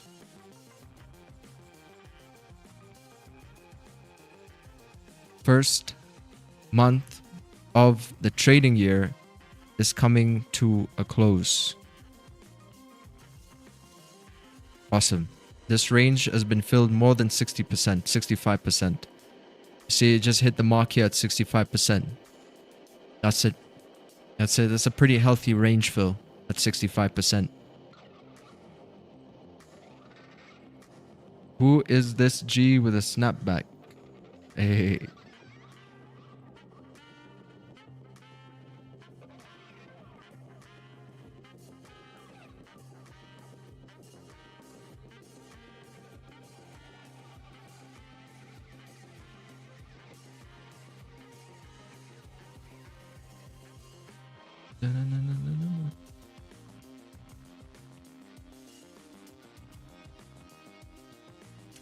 Hey, you hate that shark?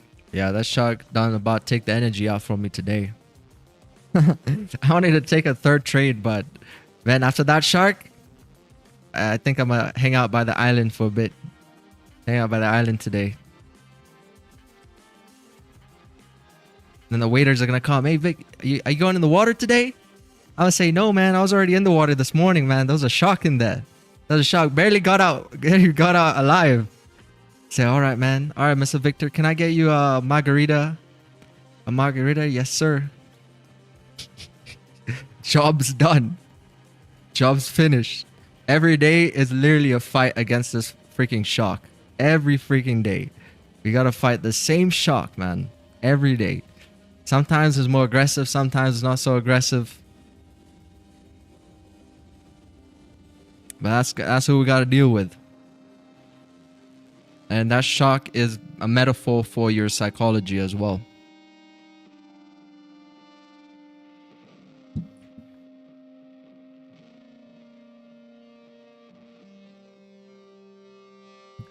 I see 65% of the range been filled. Let's see what's new on TradingView. More indices from JSE already on your charts. Dozens of indices from the Johannesburg Stock Exchange.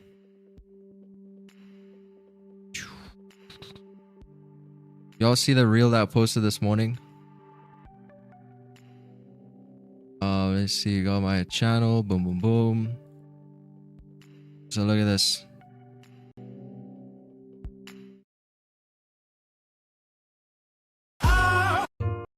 Pressure changes everything, pressure. Some people, you squeeze them, they focus. Others fold. Others fold. You summon your talent at will, and you deliver on a deadline. And the market's gonna squeeze you. And you sleep at night. So when it squeezes you like that, it's building you into a diamond. Pressure. So this is not the first time. Pressure. It's gonna happen to you again. Some people, you squeeze them. It's gonna squeeze you, and it's gonna do that to build your character. It's not going against you, it's just teaching you. You summon your talent at will. Don't play the victim. And you deliver on a deadline. And you sleep at night. W movie, Wall Street. That'll be a movie.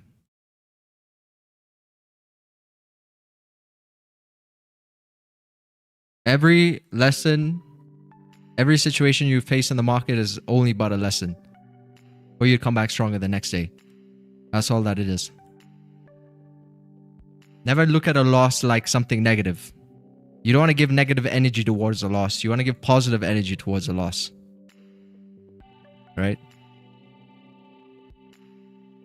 I'm yet to understand why you picked that price as your entry level for your trade you just won. It was just part of the system. The system said take that trade, and we just had to take the trade.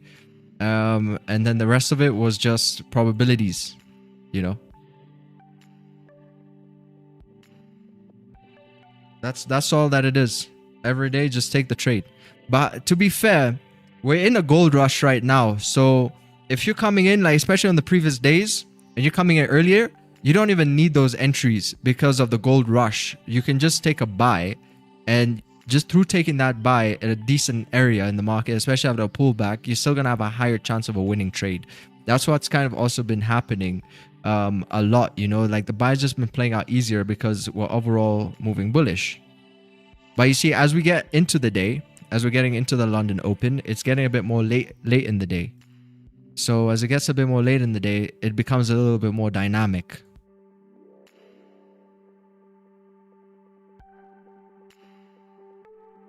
So like this is like, do you see this? Like even look at this Asia session up, pre-Asia session, pre-London up, and then we got pre-London. It was up all the way up until 2:35 a.m. Eastern, and then about 20 minutes before the London Open, we got that dynamic PA.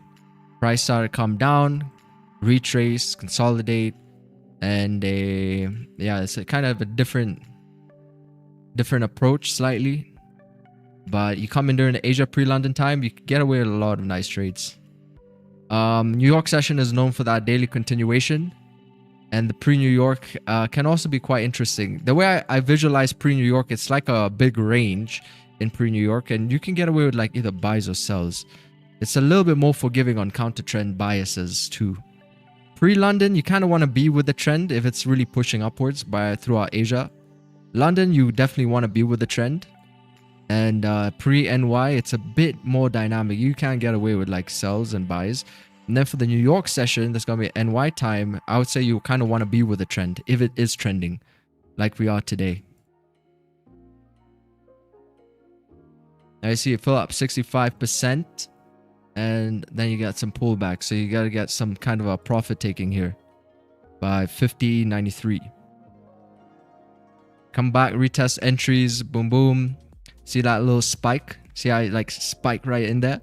The spike in there because that's where the traders were. That's where the traders were who were getting these initial buy positions. Correct? You're gonna see that spike happen quite often. You're gonna see that spike. Always comes back in. So let's just push that. Oh, you would even have survived it. That 20 pip would still have survived it, but yeah, it's still a spike. The break even for sure would have taken it out, especially after a 100 pip move. You would not let that come into drawdown. So you start to notice these really intricate things about the market. And you say, this is quite interesting here, you know? Building a relationship with this instrument, it behaves in a freaking certain interesting way. That's a level that you want to get to. A lot of these people trading fair value gaps on YouTube, man, they're just teaching you what they learned from ICT, basically. They don't have that mature connection with the market, at least in my opinion. In my opinion, for what I've seen, maybe I haven't watched enough of it, but from what I've seen, it's more of like, this is that fair value gap thing, and then that's the thing that I'm taking. Then they use like very complicated words. But I don't know if they have that connection, man. You gotta have a connection with the market. You gotta plug in like Avatar. You know, like Avatar when they plug into their flying horses, you kind of gotta plug in. Very delicate situation you're dealing with here. The market is a very, very delicate thing. You know, so when you deal with delicate things, you got to give it care.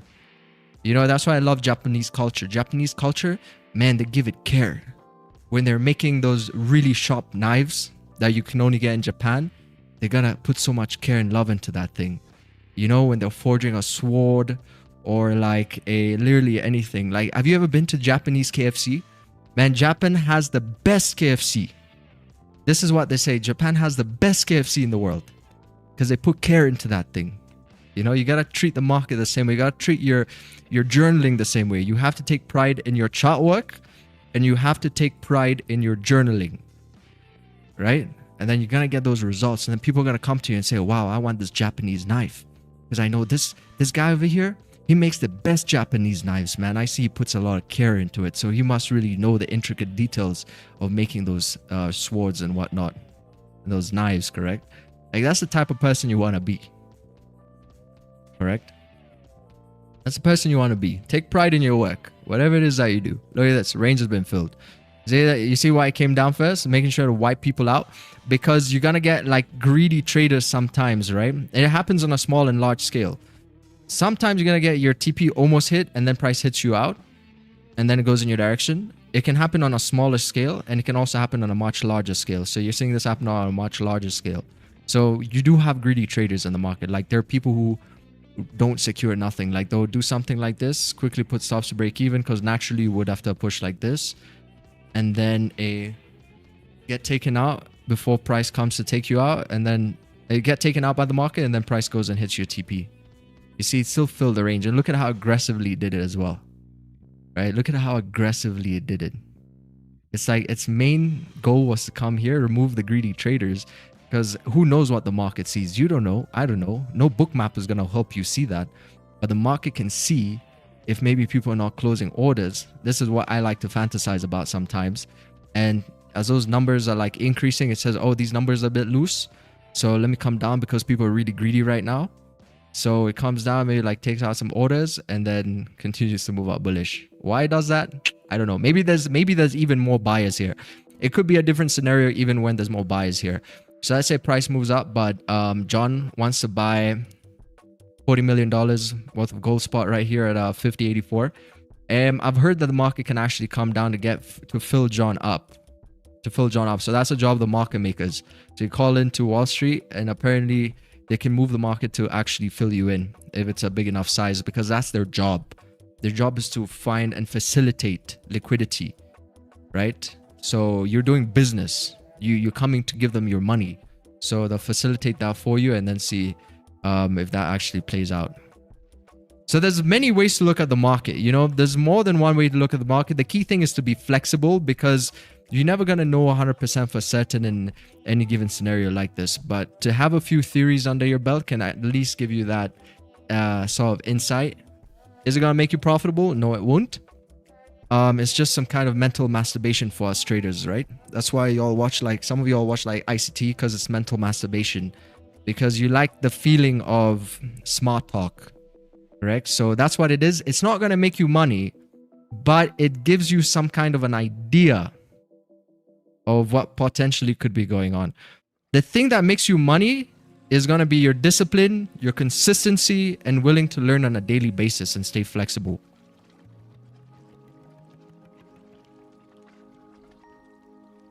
I still... Bro, what is this? What cartoon is that even?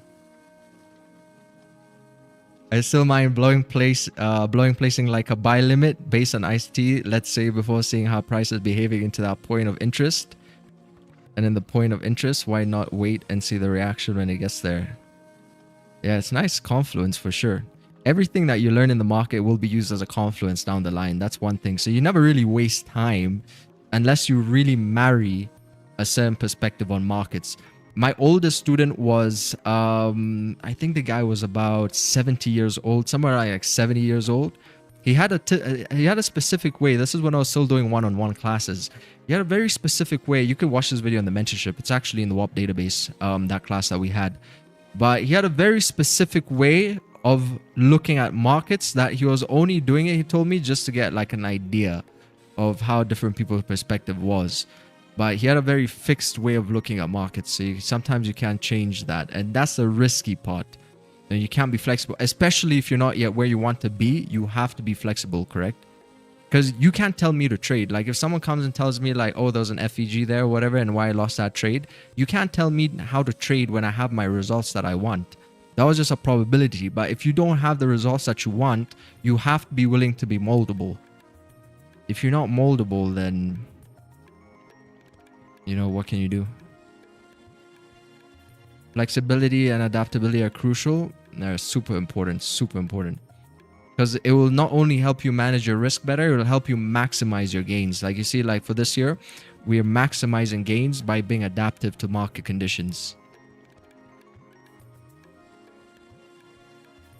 Yeah, this is beautiful. And range has been filled up right now. And price could maybe attempt to go for the ATH. By my targets are by 5200, and then onwards towards like 55. But I think that's the closest target. On the daily, Trump is speaking today as well, so they could probably drive price up a bit more. Look at this daily. Look how nasty this is. Price opened with no bottom wick. No freaking bottom wick. And just ripped up. Look at that. No bottom wick. Just ripped up. Ripped up. Trump is speaking today. 1.67% on the daily. We could see, yesterday we saw like, I think we saw like 2%. Yeah, we saw like somewhere around 2%. So depending on what Trump says, this could actually hit 5,200 today. But he's speaking at 2 p.m. So that's way later. That's more towards like market close. So based off of what he's going to say, tomorrow that volume is going to carry over. It's like a wave. It's going to carry over what he's saying. And if you see ourselves up like 1+%, then you know what to do, chat. You know what to do. And if you don't know what to do yet, just download the free TFX bias indicator and just trade with whatever direction that thing is going to be showing you tomorrow. Get in the description box. Get in the description box. Like, you ever watched that movie with Tom Holland? You ever watch The Impossible? The Impossible movie?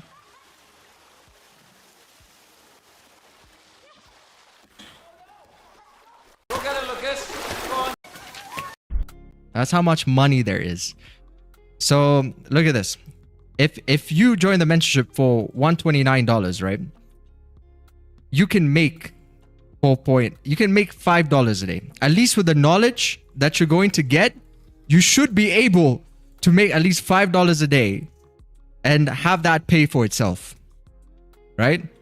Because if you think about the amount of money that is flowing in the market, your job is just to pull something small. You just have to pull something small out of the market every day. You don't have to be involved the whole time. You just need to pull something small. Like a move like this could be worth hundreds of millions of dollars.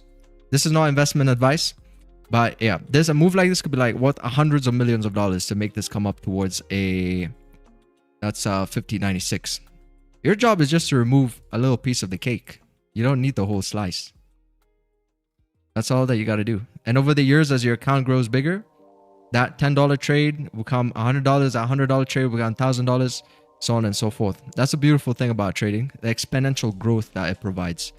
You know, this same trade for me in 2020 would make me about a, yeah, something like this I would make around maybe like $25 on this trade in 2020. $25. I made like, you know, 445 bucks here. Grow slow, steady. Trump is overrated. Trump is overrated? No, I don't think so, man. I think if you want to make some money, you gotta liaise with the old men in the White House. That's how you're gonna make a lot of money. You gotta listen to those old folk. Those old white folk, they're the ones who control the money. Never forget that. No way, that's Tom Holland? Yeah, that is him. So small. I remember the first time I watched that movie, like, I didn't even really watch like thinking this is Tom Holland. But you see, the directors picked him, I guess, because he's a very flexible character or actor. Like, he's willing to put himself in these kind of dangerous situations. Like, if you watch the behind the scenes of that movie, like, they were actually in water that was moving aggressively, but it was controlled. And having an actor like Tom Holland, I think, kind of suits the role quite nicely. It's the same reason why he's Spider-Man. He's like really athletic.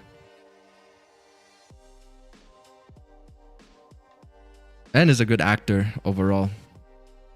Do your bias indicator work on MT5? No. Just logged my first trade in my journal. Nice. First trade. Let's go. But you gotta stick to like 1 or 2, because look, if you start taking like 5 trades a day, you're not like real trades. You're not gonna journal. You're not gonna want to journal even past that. Even when you start getting the second, third trade, you kind of don't want to journal as much because it feels like a lot of admin. So just be careful about that. If you want to take more trades, just like paper trade, you know, you don't have to actually trade. Just paper trade. Or have a separate account. GJ is trash.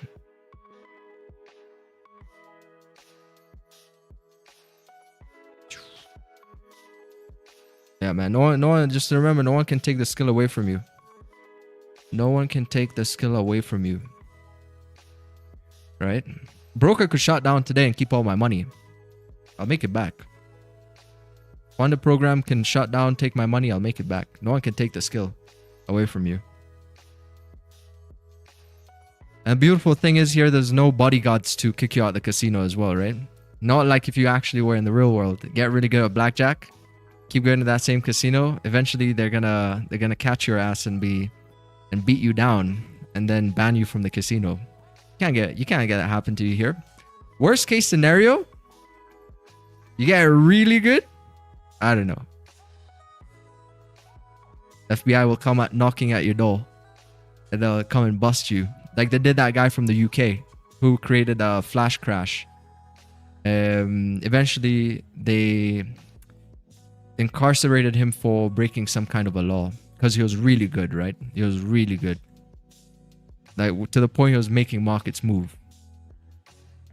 But majority of us, we don't never need to be that good, correct? We just need to be good enough to have a comfortable life. That's all that we got to do.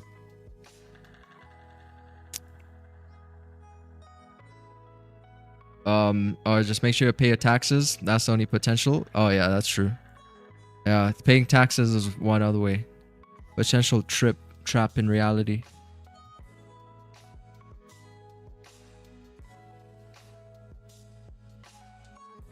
Yeah, I gotta open up an LLC and talk to an accountant. The best way to go about challenges. Because with trading, it's a bit hard to manage the money because you make it and you're losing. It's not really realized until you should probably do taxes like quarterly. With something like trading, you do your taxes like quarterly. It's much better. They're waiting towards the end of the year as well. Then sometimes you can overpay and just get that refund, or just pay the right amount, or there are other ways you can talk to your lawyer as well. Most people, when it comes to taxes, they either over declare or under declare. But this is not financial advice. Small disclaimer: you gotta talk to a professional about that stuff. Yeah, I have an account. I take 0.01 lots that I use when it's not an official trade. I know it's dumb, but it saves me doing dumb shit trades.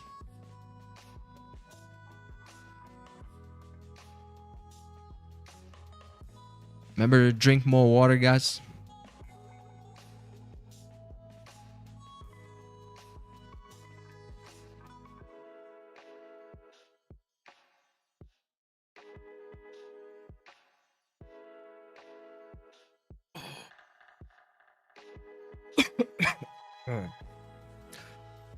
Gotta get a volume.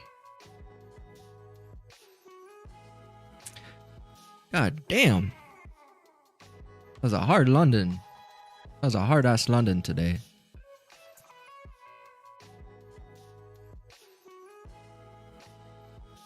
And I imagine putting yourself in a position like that again and losing the trade. That can be super psychologically draining.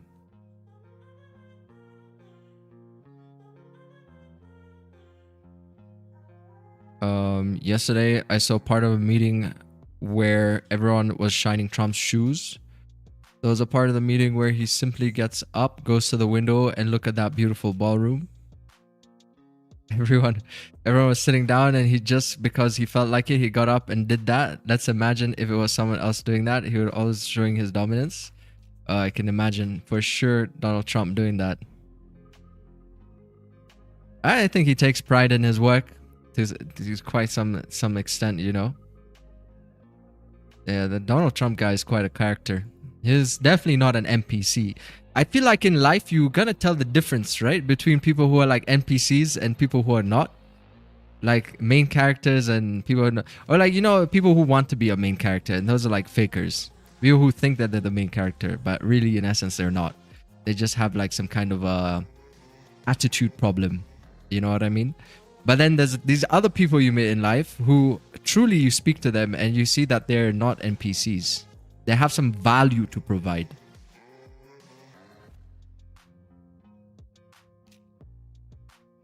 When are they releasing season 4 from? What's from? Is it that horror series? Yes, man. I've been waiting on season 4 of From. This was one of those sleeper body series where like when I started watching, I didn't expect it to be this good. Like I think I like From more than Stranger Things. If you ask me, this has a lot more. Yeah, man. From is so good. Season 4 has officially started filming. If you haven't watched From, watch From.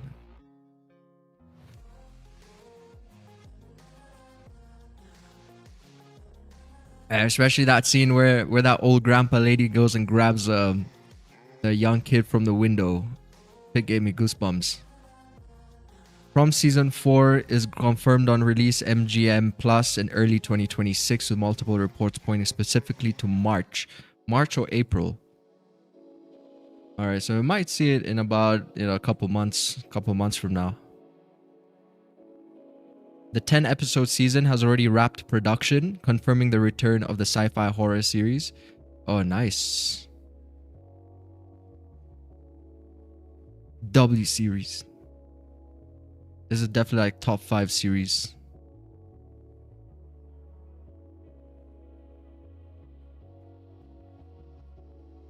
From is still hard to understand. What is the place they are in? I really enjoy it more than Stranger Things.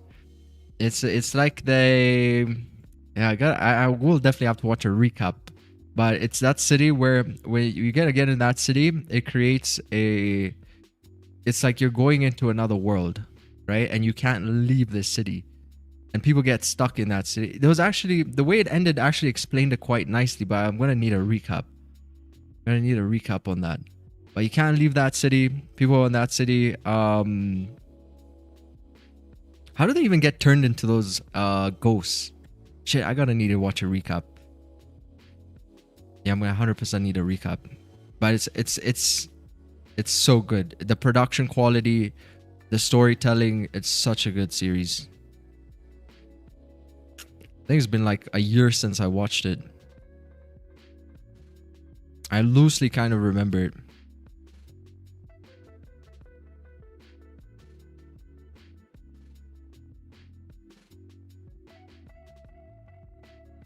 Loosely kind of remember, because she woke up, right? Like what the wife woke up in a hospital.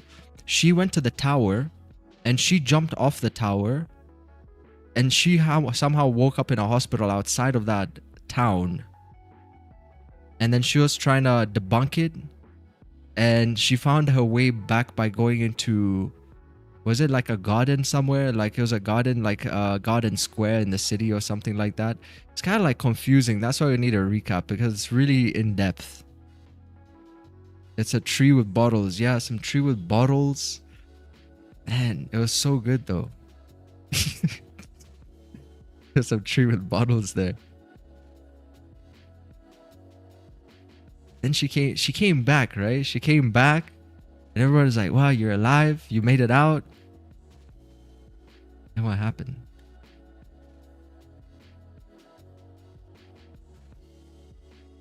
Feels like you gotta explain a dream to somebody, you know, after you just wake up and you're like, man, I had this dream. You know, there was a tree with bottles, and there was a city there with people who couldn't leave that city, and there were ghosts who would come out at night, and you couldn't leave your house because if you left your house or opened up the windows and invited them in, they would get you. Feels like one of those dreams. But yeah, anyway, let's see what price they're in right now. Hit resistance, pull down. It's creating another consolidation here. Actually setting up quite nicely. If it rebreaks 50.95 area, might see a rip up again. Might try to rip up. Right now we're up like 1.66%.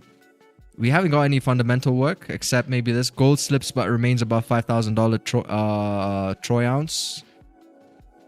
Driven by demand from safe haven assets due to persistent geopolitical uncertainty and broader flight from currencies and sovereign bonds.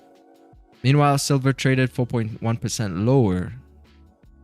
Okay, so silver daily should be bearish, I guess. Investors now await US consumer confidence data later on Tuesday. What is that? Consumer confidence. Oh, consumer confidence? Orange folder at 10 a.m. If Powell pushes back against political pressure, suggesting a firmer stance that defends the Fed independence, this might trigger short-term USD upside, while indicating support from gradual easing could prompt further downside. Yeah, I think Powell is going to push that political pressure for sure. If he doesn't, that's going to be quite uncalled for. It would mean Trump's got Powell stuck in a corner somewhere, kind of threatening the guy with potential jail time as he's heading towards retirement. Suggesting a I mean, come on, that's crazy, right? Suggesting a firmer stance that defends Fed independence. The Federal Reserve should be independent for obvious reasons. I said I told you guys, got accumulation here, broke out, and now it's distributing. Anybody take those buys? It's by 50.94. Let's go. Simple TFX concepts, baby. Anybody take that? Maybe it happened too quick.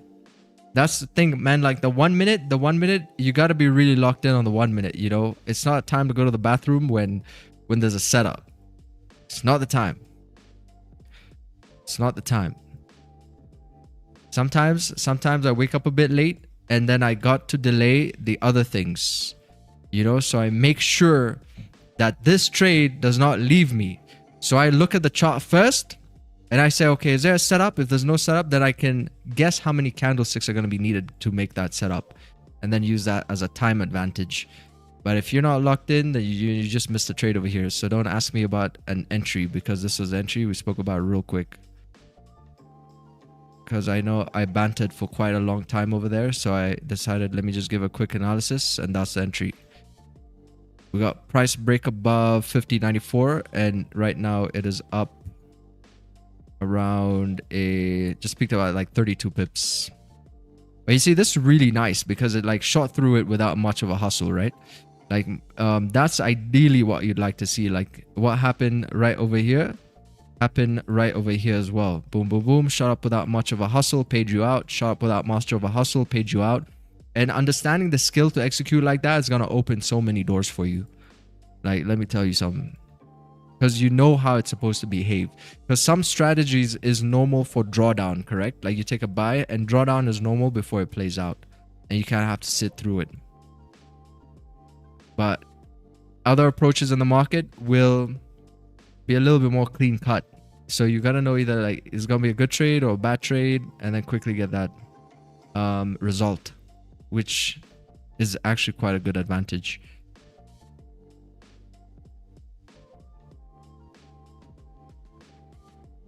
Promise still.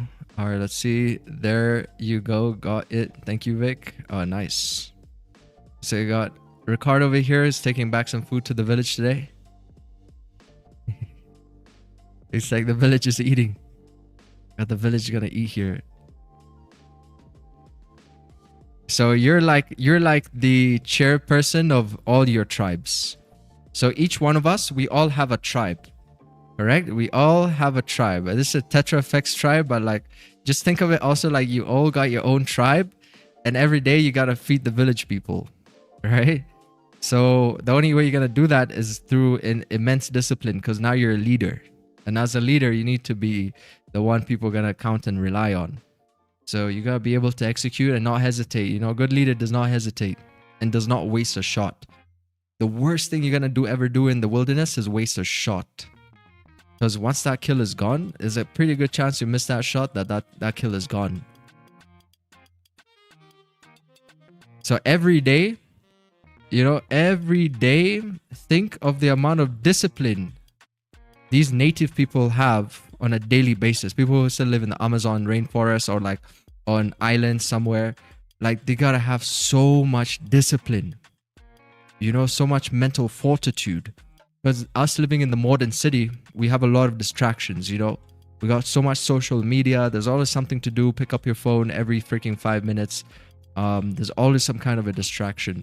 So you never really experience that slowness, slow down. That's why people love going on vacation, because at least on vacation, you feel like you can slow down a bit. Back to your natural way of living. Because human beings are naturally supposed to be living slowly. We're not supposed to be living in this super fast-paced environment. Right? That's why depression levels are so high right now. People are overworked. You got Japanese culture. In Japanese culture, people are extremely overworked. That's not natural. So you always got to tune back into your circadian rhythm of sorts of that thing that's helped us survive for millennials. That patience, that discipline, that endurance. You got to cultivate that every single day, because you're already at a disadvantage being born into the modern world. So you got to find ways to slow yourself down. What I used to do is in the beginning, I used to do a lot of like Wim Hof. If you know, Wim Hof is this guy from I think he lives in Amsterdam, and he teaches you how to control stress. You can control body temperature with breathing exercises, and he takes it up a level. It's not just yoga and meditating. It's a bit higher up above yoga and meditating. So you can see Wim Hof. So this guy scientifically can slow his heart rate like really low. He is otherwise known as an Iceman. He can spend a good amount of time in ice because he can regulate his body temperature with his breathing. And I think, yeah, it's pretty good. Pretty good to start with. So I used to do that before trading sessions, when I was still cultivating the maturity to have that as a second nature, because it takes time. I'm still quite young. So you see with like elderly people are somewhat more slowed down. They're more mature. They can regulate that a bit better. But because I'm much younger, I still have a lot of energy and goals and things to prove to people that sometimes that energy is a bit overwhelming. So, I had to first start with those small steps to calm down a bit. But as I get older, obviously that's gotten a lot better, and I don't need to do that anymore. Right? I don't need to do that anymore because the markets have developed my character to that point. Right? Every day facing that same shock will do that to you. But it's definitely a good way to start into it.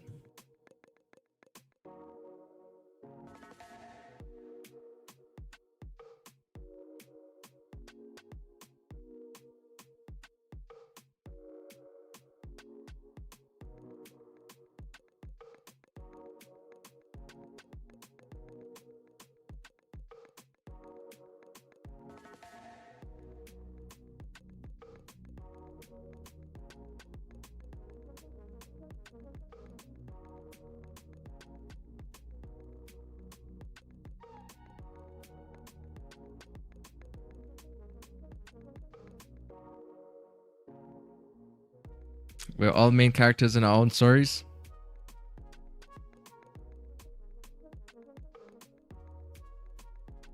When you're new to trading, how long did it took you to be able to be calm when you lost a trade? Any tips? Oh, nice. Yeah, we kind of answered that question now. We answered that question. But it took me definitely like a bit over a year. I was still unsure.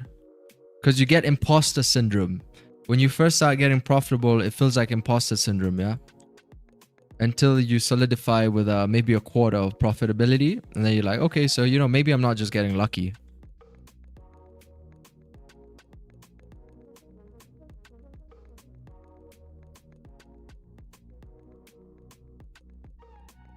I listen to affirmations to calm myself down. It helps when I'm stressed out. Nice. Affirmations is a very important one, because not only should you listen to it to calm yourself down, but you should always create a habit between the thinking and the way you think, even just throughout the whole day. It shouldn't be just a moment in the day. A lot of apps will do these little things where it's like, oh, you got to check to see how you're doing, how your mood is, to see if you're like how your mood, like, you know, it's like a mood app. But you should always pay attention to your thoughts. Like from the moment I wake up to the moment I go to bed, I'm a winner. Like everything I say, everything I do, it's kind of delusional, almost like Donald Trump style, right? Because you need to, words have energy. That's why we call it spelling, right? When you're going to write something down, it's called spelling. When you're going to give your kid a name, that name carries an energy with it as well, whatever you're going to name your child. So those spells, even Bruce Lee says it himself, you have to pay attention to those spells because the body doesn't know the difference between a joke. And you say, if you say something like, oh, I'm so unhealthy, but you're saying in a joking manner, the body does not know this. So you have to really pay attention to the way you speak, the way you think, the way when you take trades in the market, what are you thinking? Is coming like from fear? Are you fearful? Are you confident? Are you calm? And that's a process which does not end. It's very important because if it ends, then what happens, you catch yourself in moments of potential depression, moments of potential unsureness, where you're kind of losing your way a bit. It doesn't take a lot of energy to be positive, you know, because the negative energy is so strong, you feel it. You feel that. You feel it. So when you feel it, you quickly change the direction. A negative emotion, like if I lost this trade, that negative emotion is a lot more stronger than if I win the trade. If I win the trade, you know, it's nothing because that's what I should be doing anyway. I should be protecting that positivity, right? It's not that more difficult to think positive, but negativity is a lot more harder to manage. So when you take a losing trade, it feels 10 times worse than a winning trade feels good. Just the same way as your thoughts. So it's a lot easier to think that that you're the best at what you do, that you're doing an amazing job, give yourself a pat on the back, and keep learning and keep moving in that direction, than it is to synthetically stimulate that using like an app. People love to do that. I'm very against that. You go to some of these people are going to teach you how to lock your trading view, how to lock your MT5 C trader by using an app. I'm very much against that because that means that person is not in a position to teach me anything because they have not mastered their own psychology if they need an app to freeze them out of accessing a trading account. To me, that means that person has a problem and he has a gambling problem. And a gambling problem, even just like that, brings down a bank. It can bring down a bank. You know, these are what we call rogue traders. Rogue traders are the ones who need those supplements to hold them back from doing dumb shit. And if you ask me, I'll never hire someone like that to manage my money. So I would rather be someone who can control my emotions. So it's not an excuse. Some people think it's an excuse. It's not an excuse.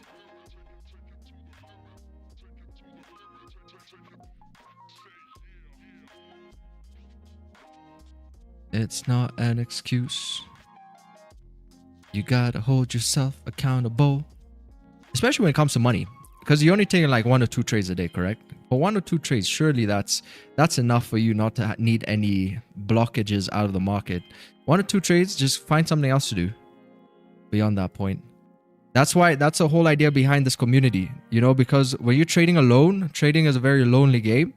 So what are you going to do after 1 or 2 trades? We might as well just, you know, share some value, break down markets, because otherwise, what are you going to do? You can't do anything. You know, once you've been consistent, you're not going to do anything. There's nothing to do but just come back the next day. So that's a full 24 hours of doing nothing. And then every now and then, just checking up on the news. Come back to the chart, do the same thing. Every now and then, check on the news. Come back to the chart, do the same thing.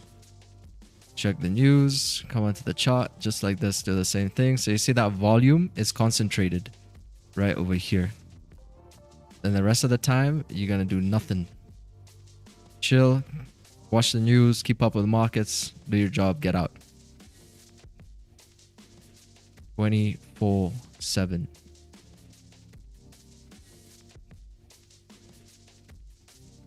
So trading can either be a hell or a heaven.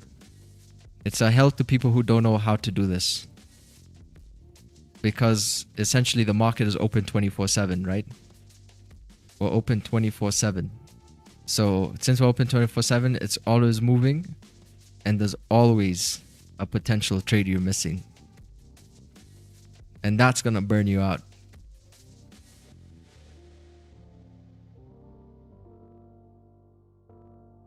Very lonely profession? Yes, it is, sir. But a lot of leadership roles require one to be okay with being lonely. The village leader who needs to feed the village has to be okay with going on the hunts himself.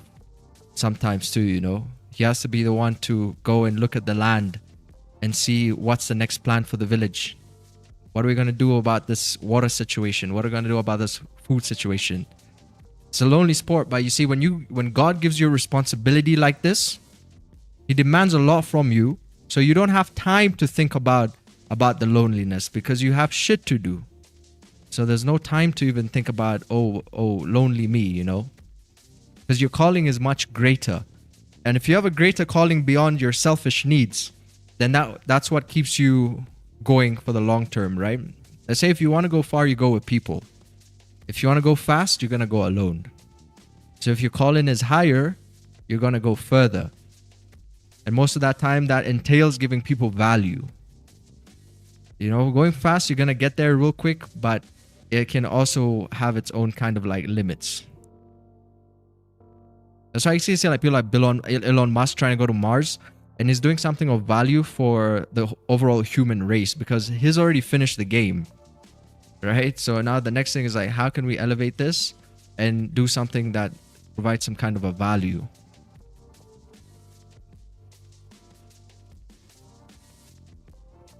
I love trading, but that's why I have over-traded for several years. I'm finally learning to trade only during big stream. I think joining group is what's next. Welcome, John.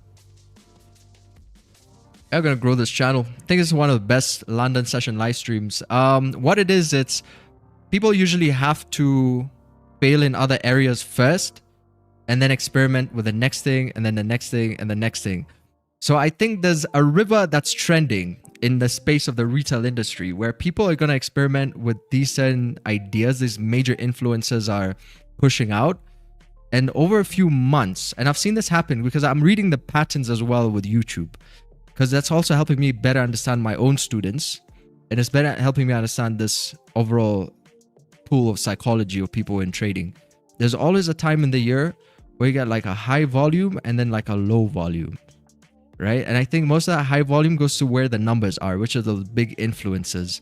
But what they're predominantly teaching is something completely different, right? They make so much money from funded programs, from selling courses. Like they don't even need to trade at some point, you know. It just doesn't make sense for them to even trade. So they start catering more for what the majority would like to hear.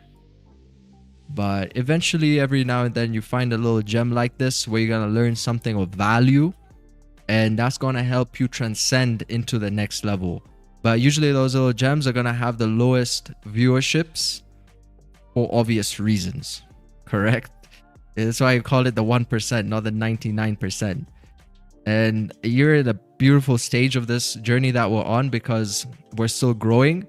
And I pray I never switch up. And I don't think I plan on switching up. But you know, sometimes when the numbers are low, you just think like, why am I even providing value? Like, if I want to grow the channel, then you gotta feed something else. But hopefully we never get to that point and we can just naturally grow with people who want value and not sell out. You know, that's a problem with selling out, because people who try to do something with value, they try so hard for so long that they don't see any result and they just be like, okay, you know what? Let's just sell out because this is not gonna work. You know, but you know, we do this as a passion here. This is a passion. 90% of my income, pretty much all of it, comes from trading. So it doesn't really make that much of a difference for me. If there's like one person, 10 people watching, you know, I'll be okay. But yeah, sometimes I just wish it could be different. But anyway, I think with time, things will pan out the way it needs to pan out. The universe has a natural way of putting things together, and that's just the way it has to be, right? But I am quite positive that the overall industry is heading towards a more positive direction for sure, you know, because I see a lot of my mentors right now who are making a shit ton of money. They don't teach anymore at all, not the way they used to. So that kind of drive died out. And it's sad to see that with them because they were so talented 5-10 years ago. Really amazing, talented people. They just completely stopped. And you're not going to know these people, right? If I mention names, you're most likely not going to know who these people even were. But at their time, they were the prime. This was the prime time for that. And over time, you know, the industry changed and they dropped off. They don't do it anymore. They don't share value anymore. Or the ones who are still around are more promoting something than sharing the value. And I've seen this usually happens around that 5 to 10 year mark of saying the same thing over and over and over again for like 5 to 10 years. That's typically when it happens. I'm going to my 6th year of trading, but yeah, we're still quite passionate about this game, and I think, you know, that shouldn't change. We go another 20 years. Vic, does your city have a place I can park my watch? Oh, your yacht? Yes, it does actually. Yeah, it does. We got a beach. We got a beach over here. You can park your yacht. There's actually a really nice restaurant that I know. It's called, what is it called? Like it's like a yacht club basically. It's a yacht club. So when you go deep sea fishing, you come back to the club. It's like a yacht club. You come back to yacht club and you can sell the fish that you catch if you have a fishing license. So if you catch like, you know, 25 kg tuna, maybe you can make around $250. Catch a 25 kg tuna at 250. So you can pay for the expedition if you have a license. In principle, you could just go on free fishing trips and then sell it back to the restaurants. But yeah, we got an area here for you, sir. Very nice Indian Ocean water. That's the same water we share with the Maldives. So you got that really nice blue, crystal clear water as well. The same ocean.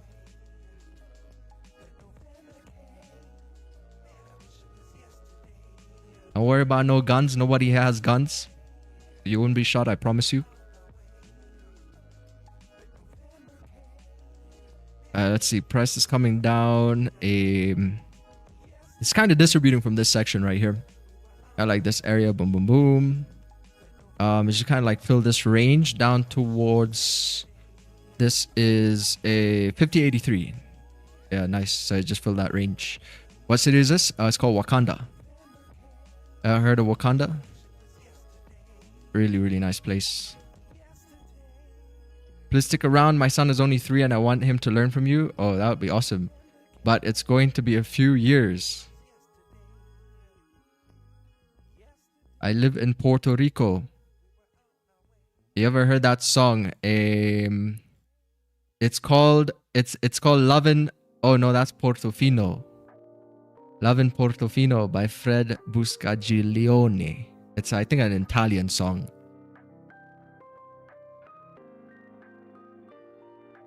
I found my love in Portofino.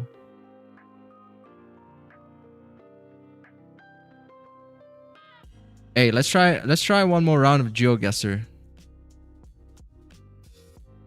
So what are we on? A 3-win streak.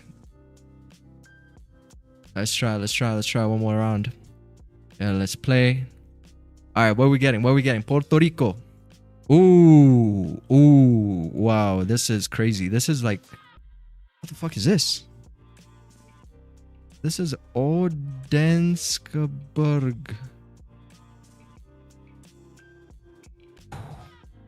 Where the hell could this be?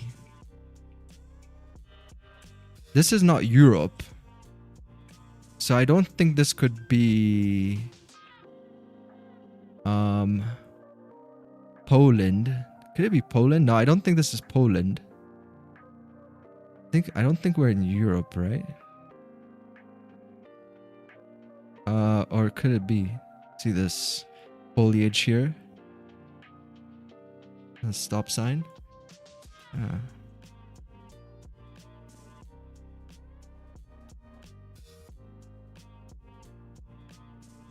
AUST austere. Ogdensburg. Could this be like Turkey? Maybe it's somewhere in Turkey.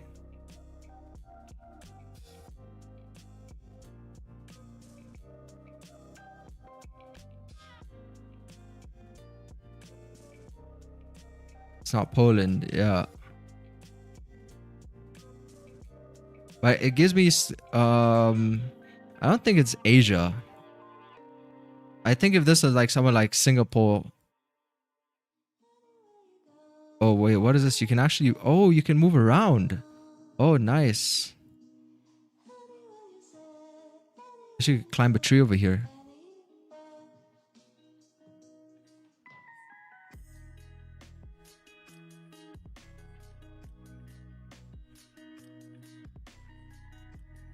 Take some hills.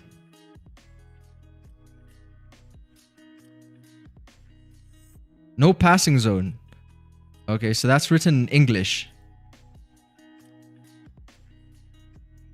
So where could this be? That's written in English. But the road name is Ogdensburg.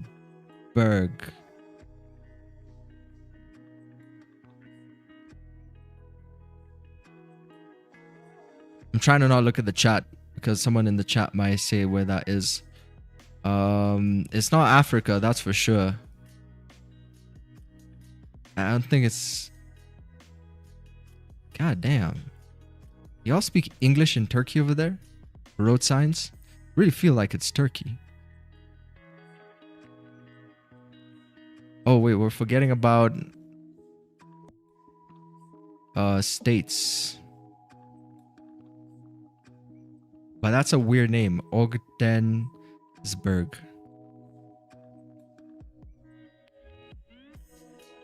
It just doesn't sound very American. Oh, but that RV looks freaking American. Man, this is America. Oh yeah, look at this. We got an American flag over here. Yeah, I saw this RV. I'm like, okay, this is an RV thing. This is so American. Citation. Citations to you, sir. So it's somewhere around here. Like Kansas. Probably one of these areas like Kansas, like Iowa, Idaho.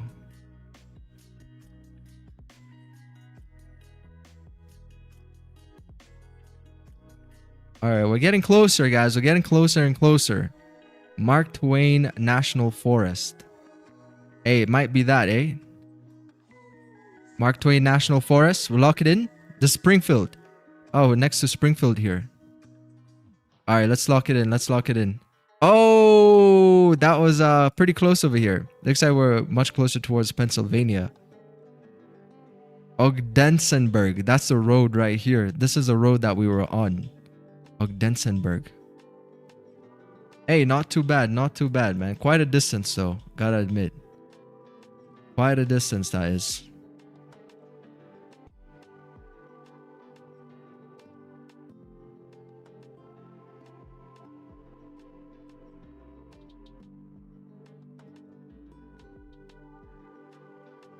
All right, nice. Nice, nice, nice. 4-win streak. 4-win streak. At least we're getting the country. Distances on the first three were not too bad, though. We pinpointed Germany, pinpointed Moscow. Third one was, I think, Mexico, and the fourth one was the USA. So not bad, chat. Not bad. Not bad. Not bad. Portland. Portland. I got a buddy who lives in Portland, Oregon.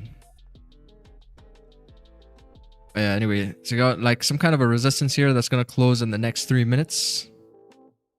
And close like a resistance here. We're gonna see a candle start close above, and then re-break to continue moving up towards, you know, this is 5096. 5096 over here. I think it's gonna be pretty nice. 5096.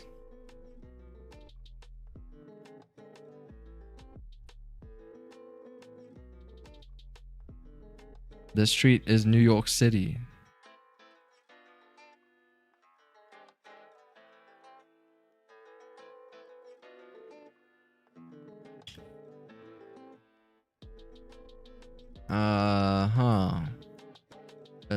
Let's try again. Let's try again. Let's try again.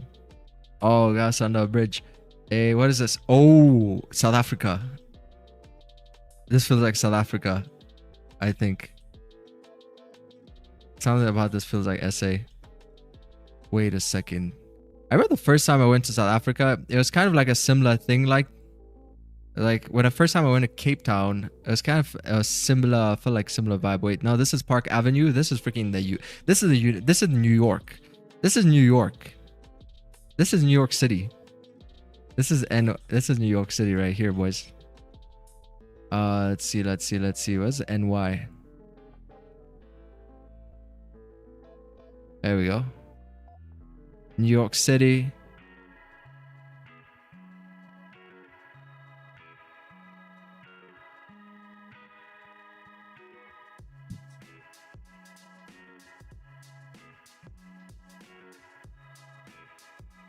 This is Washington.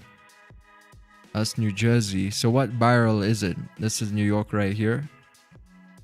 So we got a... Man, I wish I could just type in the word I'm looking for, because finding it on the map is a mission.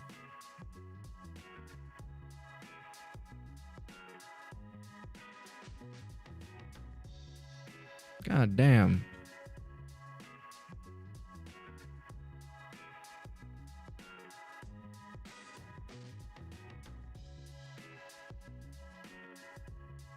Alright, here we go.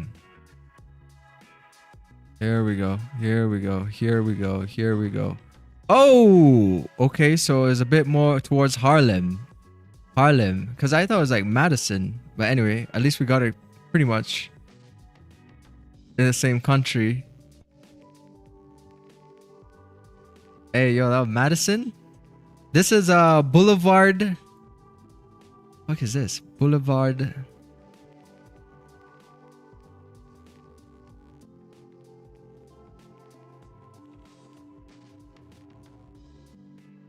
Chat, the annoying thing is you can't like turn off the audio for some reason. I don't know why it wouldn't let me turn off the audio. Go to main menu, turn off this music. Only turn it off if I refresh the page. This looks like a Ligon Road. This kind of reminds me of a bit of those countryside areas in Germany, but it could be some other country. I think it's America. Yeah, this is America. I can see this little car over here. This is how American cars. You got that station wagon thingy. This is America, man. This is where Clark Kent. You know Clark Kent's house? This is Superman's house. This is Superman's house. See, you got the farm area back here, where Superman learned how to fly and run. This is Clark Kent's house. Alright, so what's your guys' reckon? Louisiana? Probably, somewhere like that. Man, there's nothing here. Look at this. It's like farm living. There's nothing. There's Texas? Maybe Texas? Somewhere in Texas? Utah? North Carolina? You say North Carolina. Alright.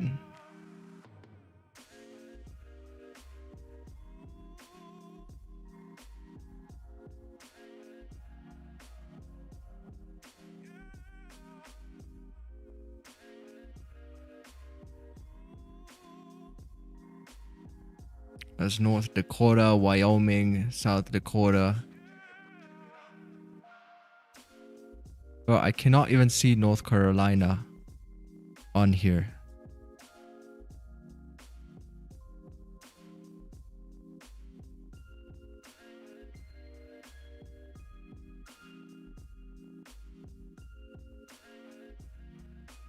Colorado? No, I don't think so. Montana? Hey, could this be Hannah Montana? Hannah Montana's hood? It's Missouri. Upper Missouri. No, I don't think it's Montana. I feel like Montana has a different vibe, right? It's probably like Texas.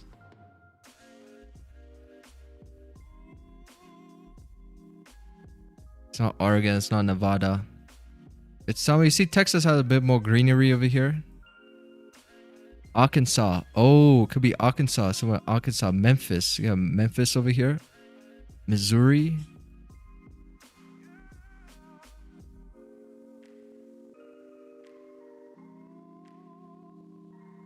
Minnesota. This is the daycare. This is where those daycare centers were, raking in hundreds of millions of dollars a day. Minnesota. San Antonio.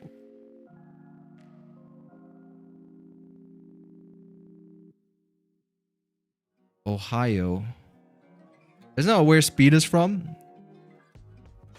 Daryl Walkings is from Ohio. I don't think Ohio is like that. You got Chicago right here. Man, I'm leaning more to... I cannot find a... What you say? A lot of the USA looks like this. Cornfields. East Coast, Mid-Atlantic. I grew up not far from this place. Oh, North Carolina. Alright, I'm gonna take my guess and we'll see. We'll just see where it is. It could be North Carolina, but I just can't find it on the map. So I'm just gonna guess not Austin, not San Antonio, not Dallas, Chickasaw Nation, Oklahoma.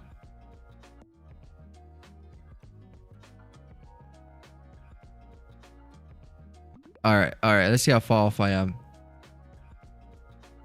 So that's by Union City. Where is this? That's Tennessee. Oh, because you're the only 10 I see. I see. We're at Tennessee. Awesome.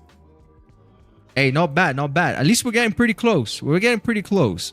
Well, we're not ready for a competition yet, you know. Those guys get really freaking close to exactly the road on the map. We're not yet ready for the big leagues, but you know, we can definitely score a few points here and there. I think that's quite important. We haven't gotten anything hard like Mongolia yet, but I think Spain and those Spanish countries can be quite difficult as well.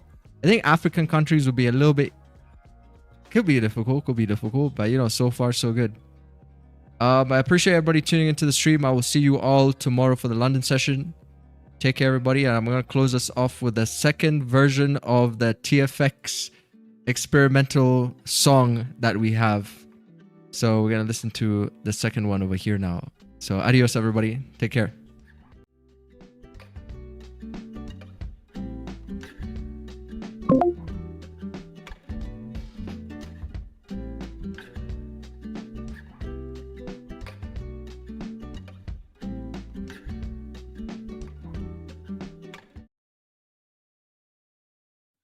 London lights, chart.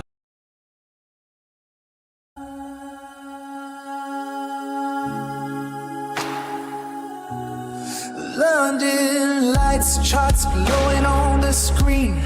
Quiet mind, yeah, you know what I mean. I don't chase, I don't force no play. One clean entry, let the market say. Patience heavy like the crown I wear. I wait in silence, pressure in the air. Accumulation, feel it in the zone. When it breaks out, I'm already home. I don't need 10 trades to feel alive. Consistency, the way I survive. Truth so simple, stripped of the lies. Up, down, sideways, open your eyes. 1, 2 trades, that's all I need. Discipline talking, I let it lead. Drawn in, numbers align. Odds get better every single time. I'll gamble, I'll pray, I'll wait for price to show the way. When it lines up clean and hot, that's a bomber clock trade I caught.